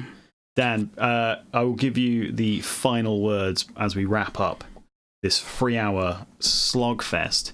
Here we are criticizing WWE for going long, and I mean, we've gone long ourselves, boys. An hour over. So Dan, wrap us up and with your final thoughts from January and the Rumble. Well, January, I mean, 3 good shows and a meh show. So I would say January's been a sort of successful show of wrestling, I guess. Cool, and answer me this last... Oh, go for it. I was going to say Rumble, hopefully next year's better. Fair enough. Answer me this last question, and I will throw the same question to you in a second. Ross, are you, as a result of this pay-per-view, excited about WrestleMania? No. Ross? I mean... Go for it, Dan. Sorry, I thought you were done. Oh, no, sorry. I was going to say, I'll still watch it because it's sort of a tradition. Yes, Dan flubbed as well. Finally. We've all done it, guys. We've all done it. It's getting late. It's the trifecta of flubbing. Go for it. Yeah, it's a yearly thing I do, but yeah, there'll be... I mean, maybe Rollins and Lesnar if it happens, but and maybe Lynch and Ronda and possibly Charlotte, but yeah, I don't know. Mania it's going to be too long again, and I'm just no. Yeah, fair enough. And Ross, are you excited for WrestleMania based on this? No, not based on this. No. To be honest, I'm not. With WWE, I tend to expect a bit of a shitty product now. Yeah, fair. That's fair. Yeah, they're my views. Okay, brilliant. I'm in a complete agreement. I'm not hyped about it at all, but I am hyped about Takeover, as I always am. I expect it will be better than this one. And fuck Nia Jax. Also, fuck Nia Jax. Okay, brilliant. Thank you for those who've listened and hung out and been in chat today. Jesus Christ, what a marathon. That's what happens when you try and review 4 shows in one. I thought we did quite well, personally. It's a goodbye from Ross. Goodbye. It's a goodbye from Dan. Bye. And we will be back at some point with more wrestling shenanigans, probably WrestleMania, let's be honest about it. Thanks for listening, really appreciate it. Farewell and bye.